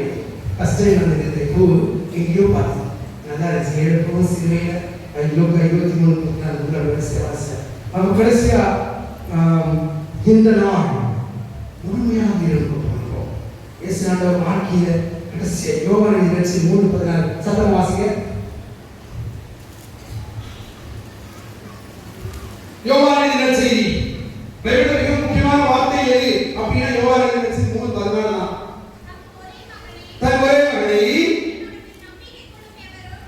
தன்னில் நம்பிக்கை கொள்ளும் எவரும் அழியாமல் நீரை வாழ்வு பெறுவதற்கு இட்டர்னல் லைஃப் பெறுவதற்கு இந்த மகனையே அனுப்பும் அளவுக்கு கடவுள் உலகத்தை அன்பு செய்தார். The God the Father has sent the only Son. எதுக்கு நித்தியமாக இட்டர்னல் லைஃப் நம்ம எல்லாரும் நிறைவு பெறுவதற்கு. That is the culmination of this day. இயேசுவின் மகனை அவர் வந்து மாட்டுக்கு துறக்கிறார். எதுக்கு? சிலுவை கல்வாரியில் நமக்காக உயிர் நீத்து வாழ்வதற்கு. God's love for humanity. மனிதன் நன்மைக்காக மனித உலகம் முழுவதும் கடவுளுடைய அன்பை இந்த அன்பை அறிவதற்காக 2 பீட்டர் 3:18 முழுசு வாசிக்கணும் நேரம் இருக்காது. கடவுள் யாருக்காக இருந்தார் என்று வாசிச்சோமே. 1 பேதுரு பேதுரு பழைய டிரான்ஸ்லேட்டர் மலையாள பத்ரோஸ் 1 பேதுரு 3:18 கடைசி முன்னாடி திருவிழிகளுக்கு முன்னாடி உங்கள் பாவங்களை பொருட்டு for your sins ஒரே போதும். see எதுக்காக இருந்தால் உங்க பாவங்களை நான் பாவத்துக்காக இருந்தால் அருமையான வார்த்தை. இயேசு என்னுடைய பாவத்துக்காக இருந்தாரு. அதனால கடவுளை பிழையெல்லாம் பொறுத்ததும் நீர் உயர்வை சிந்தியவரே, உன்னுடைய தலையை வாங்கியவரே, நீ எனக்காக உயிரை நீத்தவரே, சம்மட்டை அடி வாங்கினவரே, என் பிழையெல்லாம் பொறுத்தரும் அதுக்காக நீ இறந்திருக்கிறீர், எனக்கு வாழ்வாரமானவரே செவிக்க வேண்டும். அப்புறம் முன்னாடி சொன்ன வார்த்தை ஏன்னா அவர் 23:34 சொன்னோம். நம்ம அதை மாதிரி செய்யணும். இரக்கமும் மன்னிப்பும் ஒரு கிறிஸ்தவ வாழ்க்கையில் அடிப்படை. அவர் இரக்கத்தோடு நம்மை மன்னிக்கிறார், நம் பாவங்களை மன்னிக்கின்றார். நீங்க நினைச்சீங்க நிறைய பாவங்கள் பண்ணாங்க. மன்னிப்பு கடவுள் தருவார். மன்னிப்பு அவர் மன்னிக்கிறார், நம்மளும் மன்னிக்கணும். அந்த ஸ்டெயின் நான் சொன்னேன் காரியமா அதனால அந்த சிஸ்டர் அவங்க குடும்பம் முழுசும் அந்த கொலை செய்த சிஸ்டருடைய குடும்பங்கள் எல்லாம் அவங்க ஏற்றுக்கொண்டது, மன்னித்தது. மன்னிப்பு ரொம்ப முக்கியமான செயல். இரக்கத்தின் அடிப்படையான ஒரு செயலாம் மன்னிப்பும் இரக்கம். நான் வேதனையில் நம்பிக்கையோடு இருக்க வேண்டும். முதல்ல பாட்டு துன்பம் துயரம் கஷ்டம் இல்லாமல் சிலுவை இல்லாமல் மீட்பு இல்லை. சிலுவையில் இந்த ஒரு சர்ச்சை மர்கோஸ் மார்க்கெட் 15:34 என்னிறைவாய் அவர் சொல்லும்போது கூட அவர் முழுமையாக கைவிட்டீர் சொல்லும்போது முழுமையாக கடவுளுடைய அந்த பிளான் அவருடைய முழுமையான திட்டத்துக்கு அவர் ஒத்து போறாரு, சேர்ந்து போறாரு, அதுக்கு தயாராகிறார். முழுமையாக அந்த நம்பிக்கையோடு இருக்கிறார். என் துன்பம் துயரம் கஷ்டம் வேதனை வரும் பொழுது நம்பிக்கையோடு நான் இயேசுவை சார்ந்து இருப்பதற்காக இந்த நாளுமே அழைக்கிறது. கடைசியாக என் வாழ்க்கையின் வெற்றி சிலுவை வழிதான், வேதனை வழிதான், துன்பங்கள் வழிதான். எனக்கு உலகத்துல எனக்கு உடலில் வரக்கூடிய வேதனைகள், நோய்கள், கஷ்டங்கள், குடும்பத்தில் துன்பங்கள், வேதனைகள், சமூகத்துல மனதளவில் வரக்கூடிய வேதனைகள் அனைத்தையும் நான் பொருட்படுத்தாமல் இயேசுவை நினைத்து முன் சென்று கொண்டே இருக்கிறேன். எனக்கு துரோகம் பண்ண யாராக இருக்கட்டும் நான் அவர்களை மன்னிக்கிறார். அங்கதான் அன்பு முக்கியம். அதனால வெற்றிகரமாக எல்லாம் நிறைவேறிவிட்டது. நிறைவேறும் எப்படி நீ அன்பாக இருக்கும் பொழுது, நீ மன்னிக்கும் பொழுது, நீ கருணை காட்டும் பொழுது, உன்னையே தியாகம் செய்ய தயாராகும் பொழுது. இப்ப பாருங்க நேரத்தில் போன வாரம் 3 பேர் அங்க நம்ம சர்ச்சில் பிளட் கொடுத்தாங்க. ரொம்ப சந்தோஷம். ஒருத்தர் சாட்சியில் வந்து முதல்ல கொடுத்துருக்கா. உயிரை கொடுப்பது ரொம்ப முக்கியம். வாழ்க்கையை பிறருக்கு எண்ணி நான் முழுமையாக ஏற்று பகிர்வதற்கு நான் தயாராக வேண்டும். இயேசு ஆண்டவர் கடைசியா தன்னையே முழுமையாக பகிர்ந்து தந்தார். நேற்று இதன் உடல் என் ரத்தம் சொன்னாரு. இன்னைக்கு அவரது செயலில் முழுசா தொங்கி கடைசி துளி ரத்தம் சிந்தி இவ்வளவுக்கு அவனை அன்பு செய்கிறேன் அப்படின்னு சிலுவையில் தொங்குறாரு. அளவு அன்கண்டிஷனல் லவ். நாம் அவரை பின் செல்வோம், வார்த்தைகள் அல்ல செயலில் காட்டுவோம். இறைவன் நம்மை குடும்பத்தை நிறைவாக ஆசீர்வதிப்பார். ஆமென்.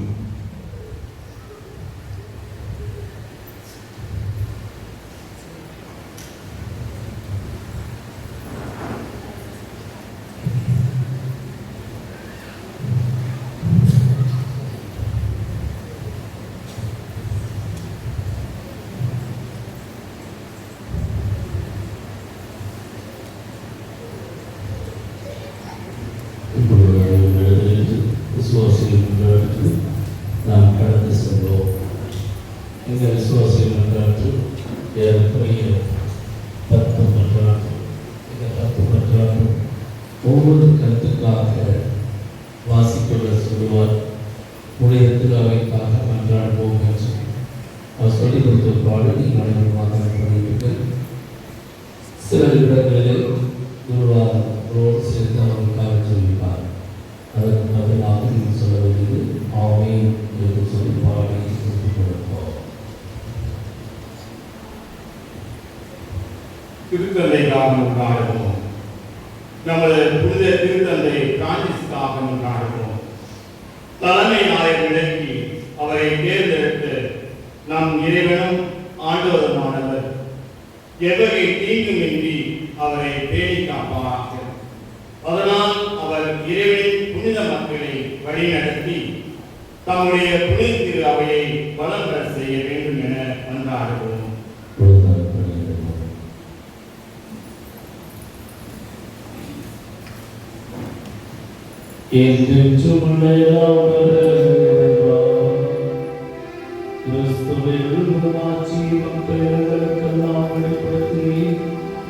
உம்முடைய இரக்கத்தின் செயல்களை பாதுகாப்பதால் உலகின் பரவியிருக்கிற அனுபவியாளர் உமது பெயருக்கு செய்வீராக.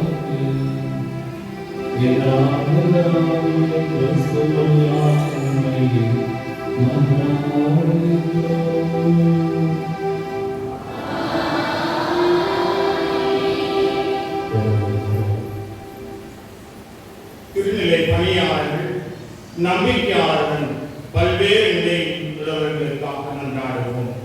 நமது ஆயர் தாமஸ் அக்வினாஸுக்காகவும், திரு அவையில் உள்ள எல்லா ஆயர்கள், அருள்பணியாளர்கள், திருத்தொண்டர்கள், நம்பிக்கையாளர்கள், நமது பங்குத்தந்தையர்கள் ஆகிய அனைவருக்காகவும் கொண்டாடுவோம்.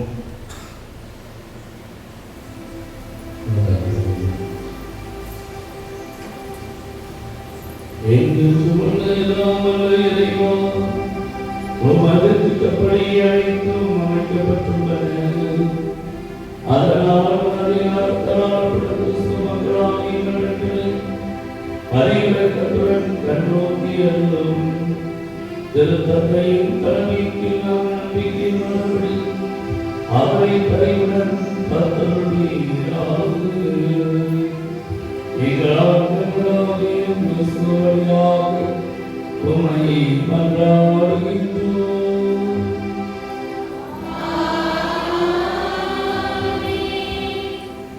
கிறிஸ்துவ புதுமுக நிலையருக்காக கொண்டாடுவோம். அதனால் நாம் இறைவனும் ஆண்டவருமானவர் தமது இரக்கத்தை பொழிந்து அவருடைய இதயங்களின் செவிகளை திறந்து விடுவாராக. இவ்வாறு அவர்கள் புதுப்பிறப்பு அளிக்கும் திருமுழுக்கினால் தங்கள் பாவங்கள் எல்லாம் மன்னிப்படைந்து நம் ஆண்டவர் இயேசு கிறிஸ்துவோடு ஒன்றிணைய வேண்டும் என மன்றாடுவோம்.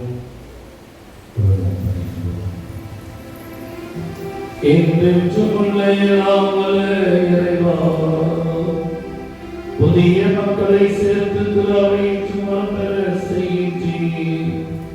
கிறிஸ்துவ புதுமுகங்களிடம் நம்பிக்கை மறைக்கும் மலர செய்தவரும் அதனால் அவர்களுக்கு நமக்கு தண்ணீரால் புதுப்பிறப்படைத்து தேர்ந்து கொள்ளப்பட்டவருடைய மக்களின் திருக்கூட்டத்தில் சேர்த்து கொள்ளப்படுவார்களாக. எங்களாகிய கிறிஸ்துவழியாக உம்மை மன்றாடுகின்றோம்.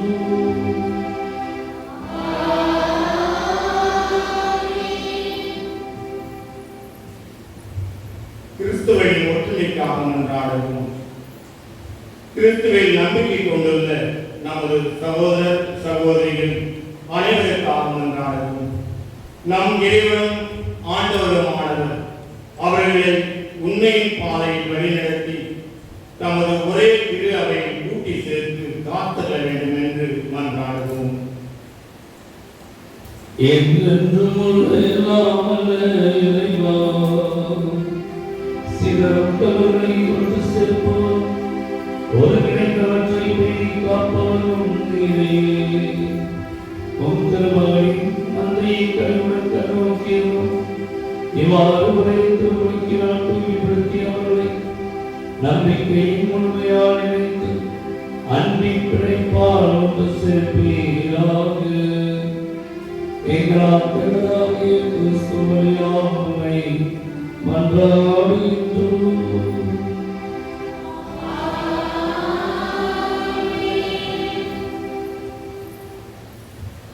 யூத மக்களுக்காக மன்றாடுவோம்.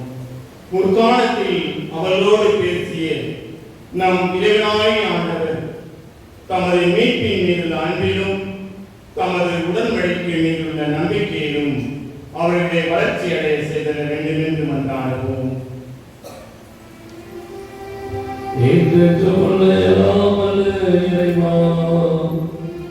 அவர்களுக்கும் அவரது வழி மரபிலிருந்து இருப்பா புத்திகளை வழங்கியவை அதனால் முதலாமை கருத்து கொண்டே மக்கள் ஓம் அருமையின் நிலையை பெற்றுக்கொள்ள ஓம் அருத்து அவை பெண்களுக்கு கனிவாய் செவி சமைப்பீராக. எங்களால் பெறலாகிய கிறிஸ்து வழியாக உம்மை மன்றாடுகின்றோம்.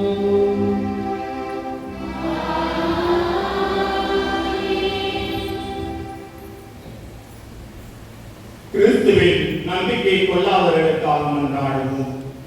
தூய ஆவியாரின் ஒளியை பெற்று அவருக்கு மீட்பு பாதைக்கு வந்து சேர வேண்டும் என்று மன்றாடுவோம்.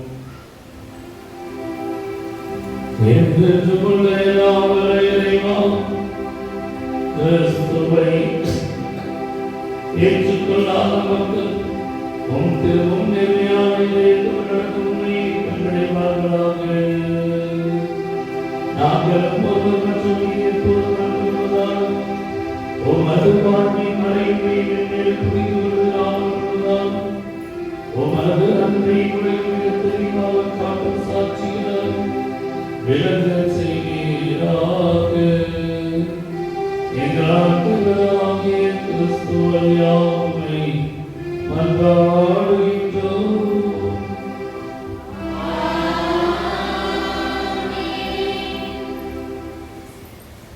கடவுளை கண்டறிய முடியாது என்பவர்களுக்காக மன்றாடுவோம். அவர்கள் நேர்மையான இதயத்தோடு நன்னெறியில் வாழ்ந்து கடவுளை கண்டடையுமாறு மன்றாடுவோமாக.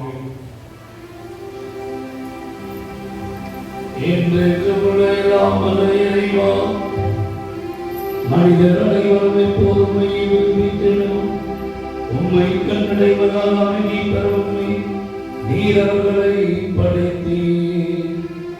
அதனால் இவர்கள் ஏற்படும் எல்லா விதத்திற்கு விடைகளுக்கும் நடுவே அவர்களை வரும் பரிவர்த்தத்தின் அறிவுகளையும் உம்மை நம்போராக்கும் நற்செய்திகளின் சான்றுகளையும் கண்டுணர்வார்களாக. இவ்வாறுமையை தங்களின் உடைமையான கடவுளிடம் மக்களின் தந்தையிடம் மகிழ்வுடன் ஏற்றுக்கொள்ள செய்வீராக. எங்களால் பிறராகிய கிறிஸ்து வழியாக உம்மை மன்றாடுகின்றோம்.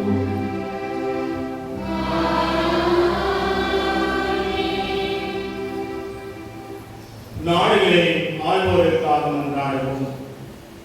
நம் இறைவனும் ஆண்டவருமானவர் தம் திருவிழப்படி உண்மையான அமைதியும் உரிமை வாழ்வும் அவர்கள் பெரும் பொருட்டு அவருடைய மனநிலையும் இதயங்களையும் வழிநடத்த வேண்டும் என்று மன்றாடுவோமாக.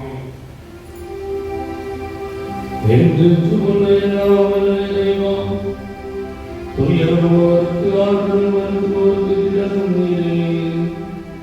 எத்தகைய துன்ப நிலைமை நோக்கி குவியலைப்போது நின்றது உம் திருவும் நறுவனவாக்கு.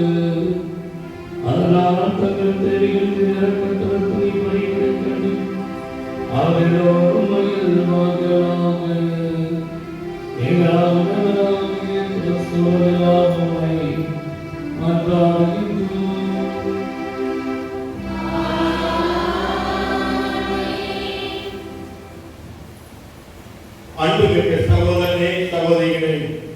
துன்புறும் அனைவருக்காகவும் எல்லாம் வல்ல தந்தையாகிய கடவுளிடம் மன்றாடுவோம்.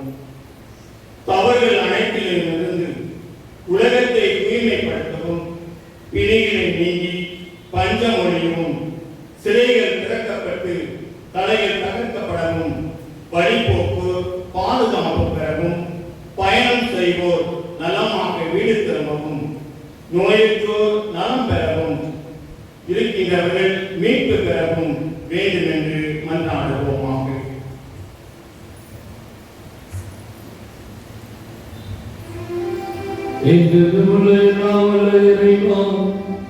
மனிதர்களும் அவருடைய உரிமைகளும் உன் கையில் உள்ளன. உலகிற்கு மக்களின் வளமான வாழ்வு அமைதியை உறுதிப்பார் சபை ஒழுங்கியும் மதுப்படையால் நடைபெறுமாறு எங்களை ஆழ்வோரை கழிவுடன் கண்டோப்பீராக. எங்கள் ஆண்டவராகிய கிறிஸ்துவை மன்றாடுகிறோம்.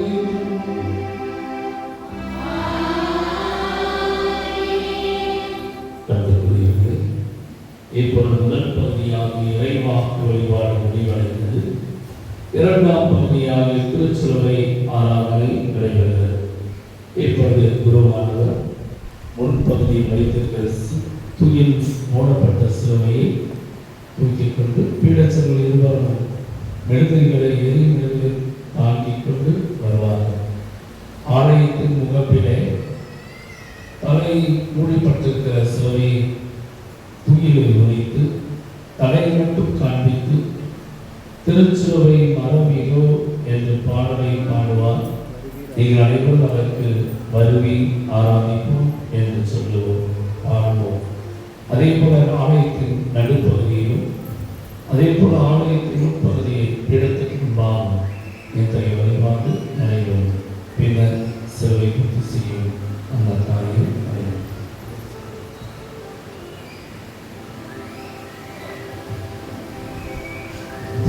திருச்சிலுவை மரமிகோ இதிலே நான் தொங்கியது உலகத்தின் பிரச்சனையும்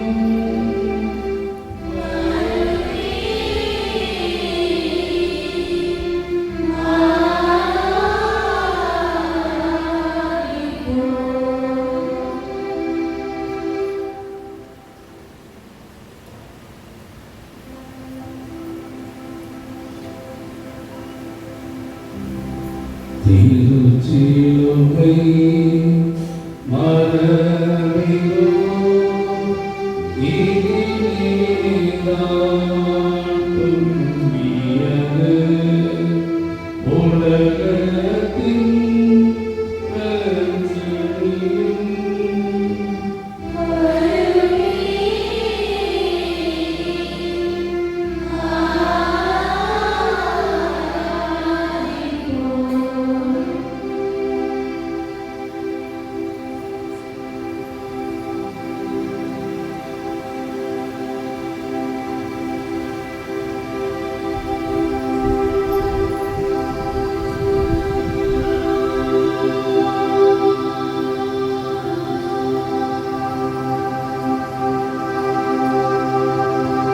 திருச்சிலுவை மரமிகோ இதிலே நான்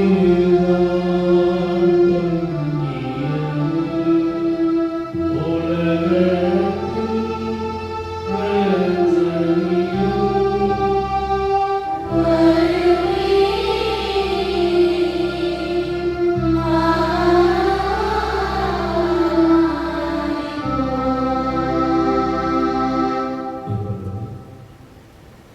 சிலுவை பூர்த்தி செய்யும் சடங்கு நடைபெறும். முன்னதாக தந்தை அவர்கள்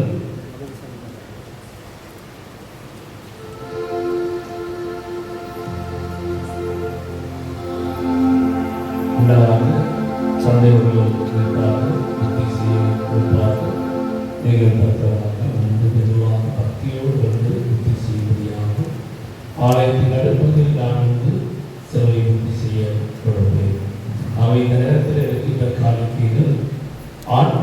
இயேசு கிறிஸ்து பிறந்து வளர்ந்து மரித்து உயிர் தந்த புண்ணிய தலங்களை பராமரிப்பதற்காக செலவிடப்படுகிறது.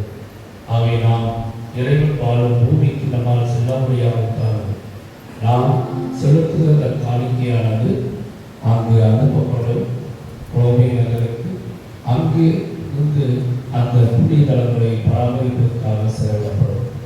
ஆகவே மனம் முகத்து தாராள உள்ளத்தோடு உங்களுடைய காணிக்கையை செலுத்தும்படி அன்போடு பெற்றுக்கொள்கிறேன்.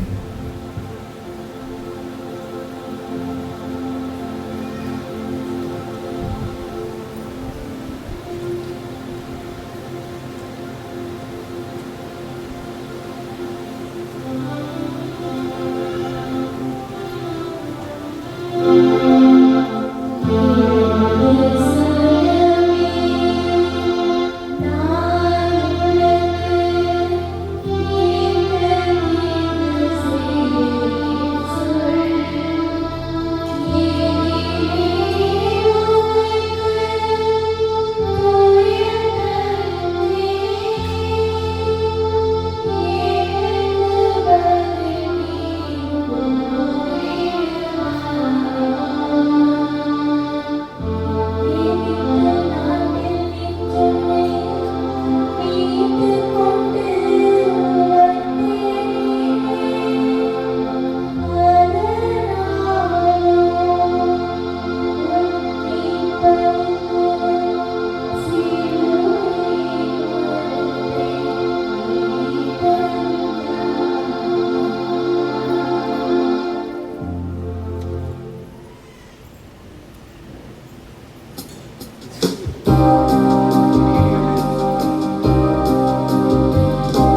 ஆகிய அனைவர்களுக்கு இப்போது மேற்பரை கட்டளையால் கற்பிக்கப்பட்டு இறை வெளிப்படையால் பயிற்சி பெற்ற நாம் புரிந்து சொல்வோம்.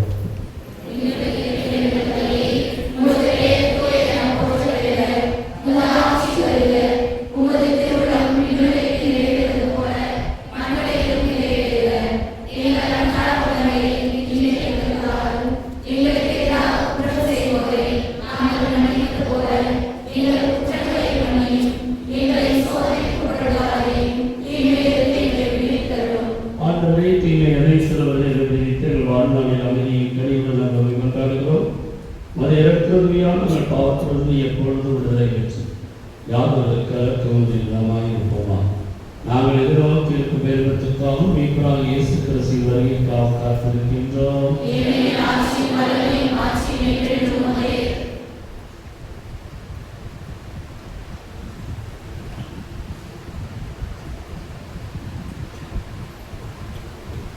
இதோ இறைவனை செயல் இவரை உலகின் பாவங்களை போக்குகிறார். செல்வம் விருதுக்கு அழைத்து பெற்றோர் பேர் பெற்றோர். ஆனால் வாக்கிற்கு சொல்லுங்கள் என் அம்மா நாங்கள்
Ready?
நேற்றும் இன்றும் சிறப்பாக புனித வியாழன் நிகழ்விலும் ஆராதனை நேரத்திலும் இன்று நாள் முழுவதும் நடைபெற்ற சிலுவை பாதை பக்தி முயற்சிகளிலும் சிலுவை ஆராதனையிலும் முழுமையாக பங்களிப்பு உங்களிடமிருந்து நிறைவாக இருந்தது. அதை விட மேலாக நல்ல ஒரு பாவசியத்திலும் நிறைய பேர் செய்தீர்கள். உங்கள் அனைவரையும் நினைத்து நான் பாராட்டுகிறேன். ஆகவே நல்லதொரு பாவசியத்திலும் தான் இறைவன் விரும்புகின்றவாறு அதை நீங்கள் செய்திருக்கிறீர்கள். இன்னும் யாராவது செய்ய நேரமில்லை, வழியில்லை என்று சொல்லலாமல் முழுமையாக நிறைவாக பங்கெடுக்க உங்களை அன்போடு கேட்டுக்கொள்கிறேன். நாளை மாலை 3 மணிக்கு 4 மணிக்கு பாவசியத்திலும் கேட்கப்படும். ஆகவே வாய்ப்புள்ளவர்கள் இதை பயன்படுத்தாதவர்கள் சிறப்பாக பயன்படுத்தும்படி அன்போடு கேட்டுக்கொள்கிறேன். குறிப்பாக பெற்றோர்கள் உங்களுடைய பிள்ளைகள் பாவசியம் செய்தாங்கன்னு பாருங்க. நீங்க பார்க்கல கண்டுக்காம சாபம் சேர்த்தாமல் ஏனென்றால் பையனுடைய ஆன்மீகத்தை நீங்கள் கவனிக்காமல் மற்ற காரியங்களை கவனிப்பதில் இருக்கிறது. ஆகவே கடைசி சொல்லி நிறைய பிள்ளைகள் கொஞ்சம் பண்ணாங்க நினைக்கிறாங்க சொல்றேன் வேலைப்படுறாங்க. அவங்க இன்னும் நிறைய பேர் நான் எதிர்பார்த்து அவங்க பண்ணவே இல்லை, குறிப்பாக பசங்க. ஆகவே தயவுசெய்து பெற்றோர்கள் நீங்கள் கவனிக்க வேண்டும். உங்களுடைய பிள்ளை நல்ல பாவசியம் செய்வதற்கான இல்லையா என்று அது செய்யப்பட நீங்கள் கூடுதலாக வழிநடத்தல் இல்லாவிட்டால் ஒரு நாள் நீங்கள் ஆண்டவருக்கு பதில் சொல்ல வேண்டும். நாளை தினத்திலே இறை வழிபாடு, புது தீ மந்திரித்தல், புது தீர்த்த மந்திரித்தல் என்னும் திருவிருந்து இவைகளெல்லாம் சிறப்பாக நடைபெறும். ஆகவே இந்த வழிபாடுகளிலும் நீங்கள் முழுமையாக பங்கெடுக்க வேண்டும். உங்களிடத்தில் இருப்பது ஒரே ஒரு குறை என்னவென்றால் லேட்டாக அதனால ஏன்னா அவங்க வழியாக தொடங்கலாம். அது தேவையில்லை. முன்னாடி வந்தவங்க ஏமாந்து போகணும், பின்னாடி எல்லோரும் அறிவிக்கலாம் மாட்டாங்க. கடவுளை காரியத்தில் நீங்கள் தேடி கொடுத்துருங்க. நீங்கள் ஒரு தொழிற்சாலையில் வேலை செய்யும் பொழுது சரியாக எடுத்துக்கொள்ள எப்படி இல்லாமல் உங்களுக்கு கையில் போட தோற்று இங்கே ஆண்டுக்கு கஷ்டப்படுறதால நீங்கள் அந்த வழியாக போய் அங்கே உட்காந்துக்கிறீங்க, இந்த வழியாக போய் நீங்கள் உட்காந்துக்கிறீங்க, அங்கே போய் உட்காந்து பேசுகிறீங்க. இதெல்லாம் உங்களுடைய பக்தி முயற்சிக்கு அர்த்தமே இல்லை. அவர் தயவுசெய்து சொல்லுகிறேன், அதனுடைய நான் என்ன சொன்ன 6 மணிக்கு தொடர்ந்து சொன்னேன். நீங்கள் என்ன செஞ்சீங்க? எத்தனை வந்து 6 மணி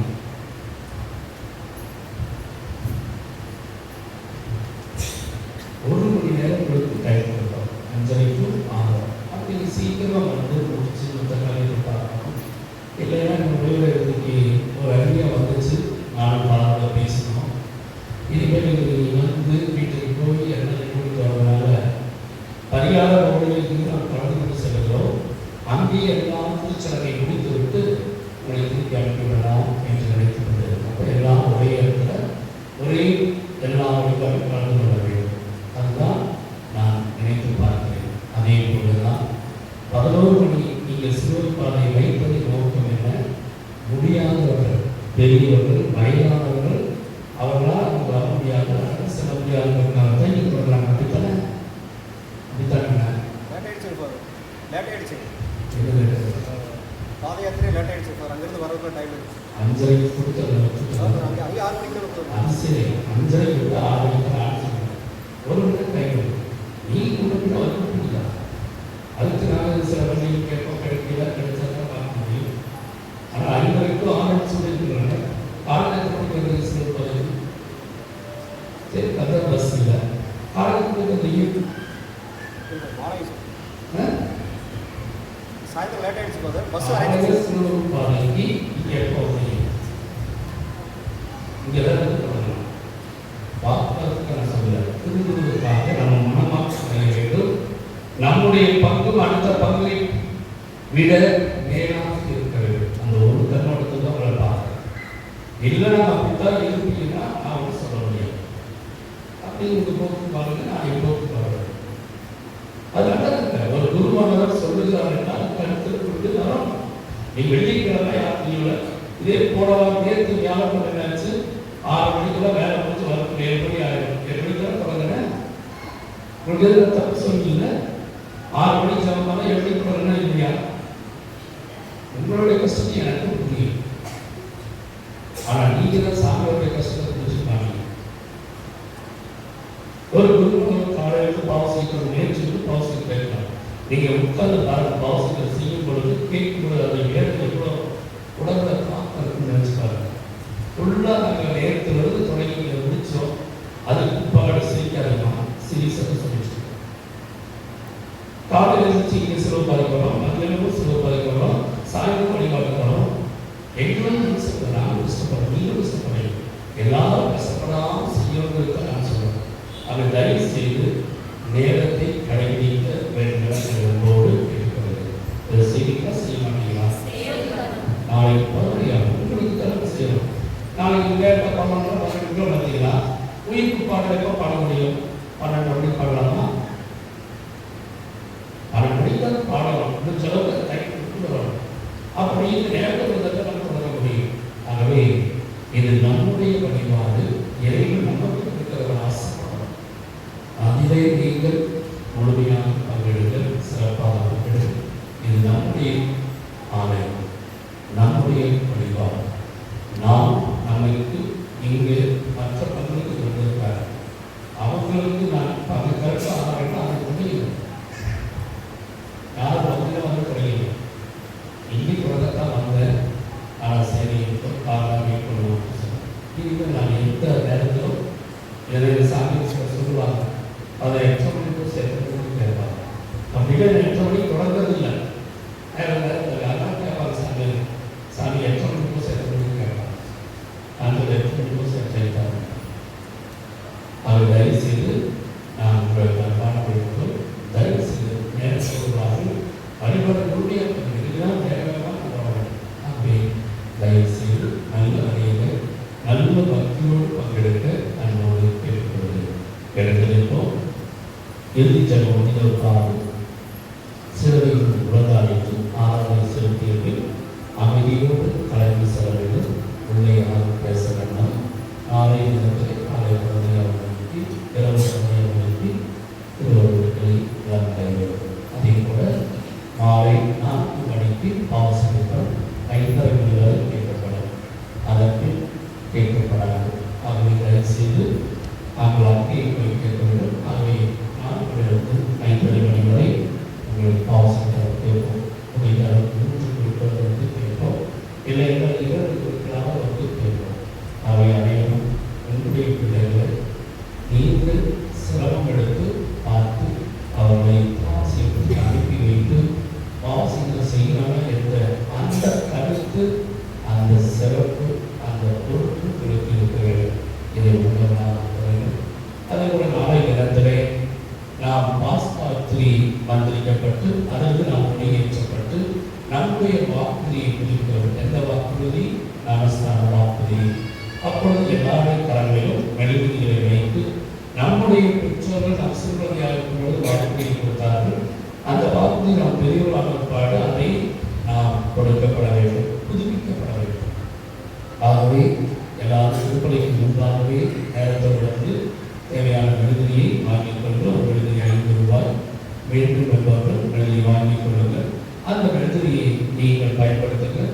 வீடுகளில் யாராவது நோய்வாய்ப்பட்டிருக்கும் பொழுது கஷ்டப்படும் பொழுது அந்த மெழுகுதியை ஏற்றி வைத்து ஜெபித்து பாருங்கள்.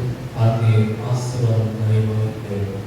அதுபோல 2வது தண்ணீர் புதுத்தி வந்திருப்பது போல புது தண்ணீர் வந்திருக்கப்படும். நாம் புது திட்டத்துக்கு செல்வோம் இல்லைங்களா? செல்வோமா இல்லையா? எல்லாரும் எடுப்பீங்க. அப்போ வியாதியாக இருக்கிறவங்களுக்கு நோய்வாய்ப்பவர்களுக்கு தீய சக்தியை வீடுகளை சுற்றி இருக்கும்போது தெளிப்பதற்காக இந்த புது திட்டத்தை நாம் பயன்படுத்துவோம். இந்த புது திட்டத்தை கடைசி நான் சொல்கிறேன், என்னுடைய அனுபவத்தை சொல்கிறேன். நீங்கள் அந்த தண்ணீர் திருப்பத்தை எடுத்து போவீங்க, பாட்டில் எடுத்து போவீங்க. எங்களுக்கு பாட்டில் எடுத்து போவீங்க, வீட்டில் இருந்து தண்ணீர் குடிச்சு எல்லாம் வாங்கி வச்சு எல்லாம் குடிச்சு முடிச்சிருப்பாங்க. அந்த பாட்டில் வந்து இங்கே புது திருத்தத்தை எடுத்துப்போம். தயவுசெய்து சொல்கிறேன், புது தீர்த்தம் ஆண்டுடைய ஆசை நிறைந்த தண்ணீர் நீங்கள் ஒரு பாட்டில் 10 ரூபாய் தான் வீட்டுக்கு அங்கே போய் வாங்கலாம். வாங்கி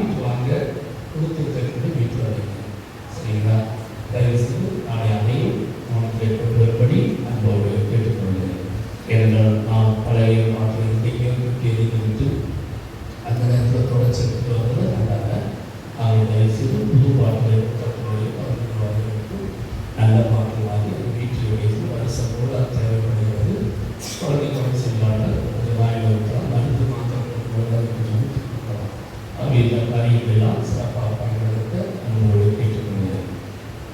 ஆண்டவரே, தங்களது உயிர்ப்பின் நம்பிக்கையை ஒரு திருமணியின் சாவை உயிர்ப்பினாலும் எங்களை மீட்டது. மது இறக்கத்தால் நீங்கள் ஆட்சியை வைப்பு செய்ய எங்களை இடத்திற்கு செய்தது. இவ்வாறு மறைமுறை பங்கேற்பது வழியாக முடிவெல்லாம் இறை பற்றுடன் வாழ்வோமா. எங்கள் ஆண்டவராகிய கிறிஸ்து வழியாக இதை ஆசிக்காக தலைவருக்கு கொண்டாடுவோம். ஆண்டவரே, தங்கள் உயிர்ப்பின் நம்பிக்கை உன் திருமணியின் சாவை நிறைவு கொண்டுள்ள மக்கள் மீது உமது ஆசி நிறைவாய் இறங்கிட வேண்டுகிறோம். அவர்களுக்கு மன்னிப்பு கிடைப்பதா, அவர்கள் ஆறுதல் அடைவார்களா, புனித நம்பிக்கை வளர்வதா, நிலையான மீட்பு உறுதி பெறுவதா, எங்கள் ஆண்டவராகிய கிறிஸ்து வழியாக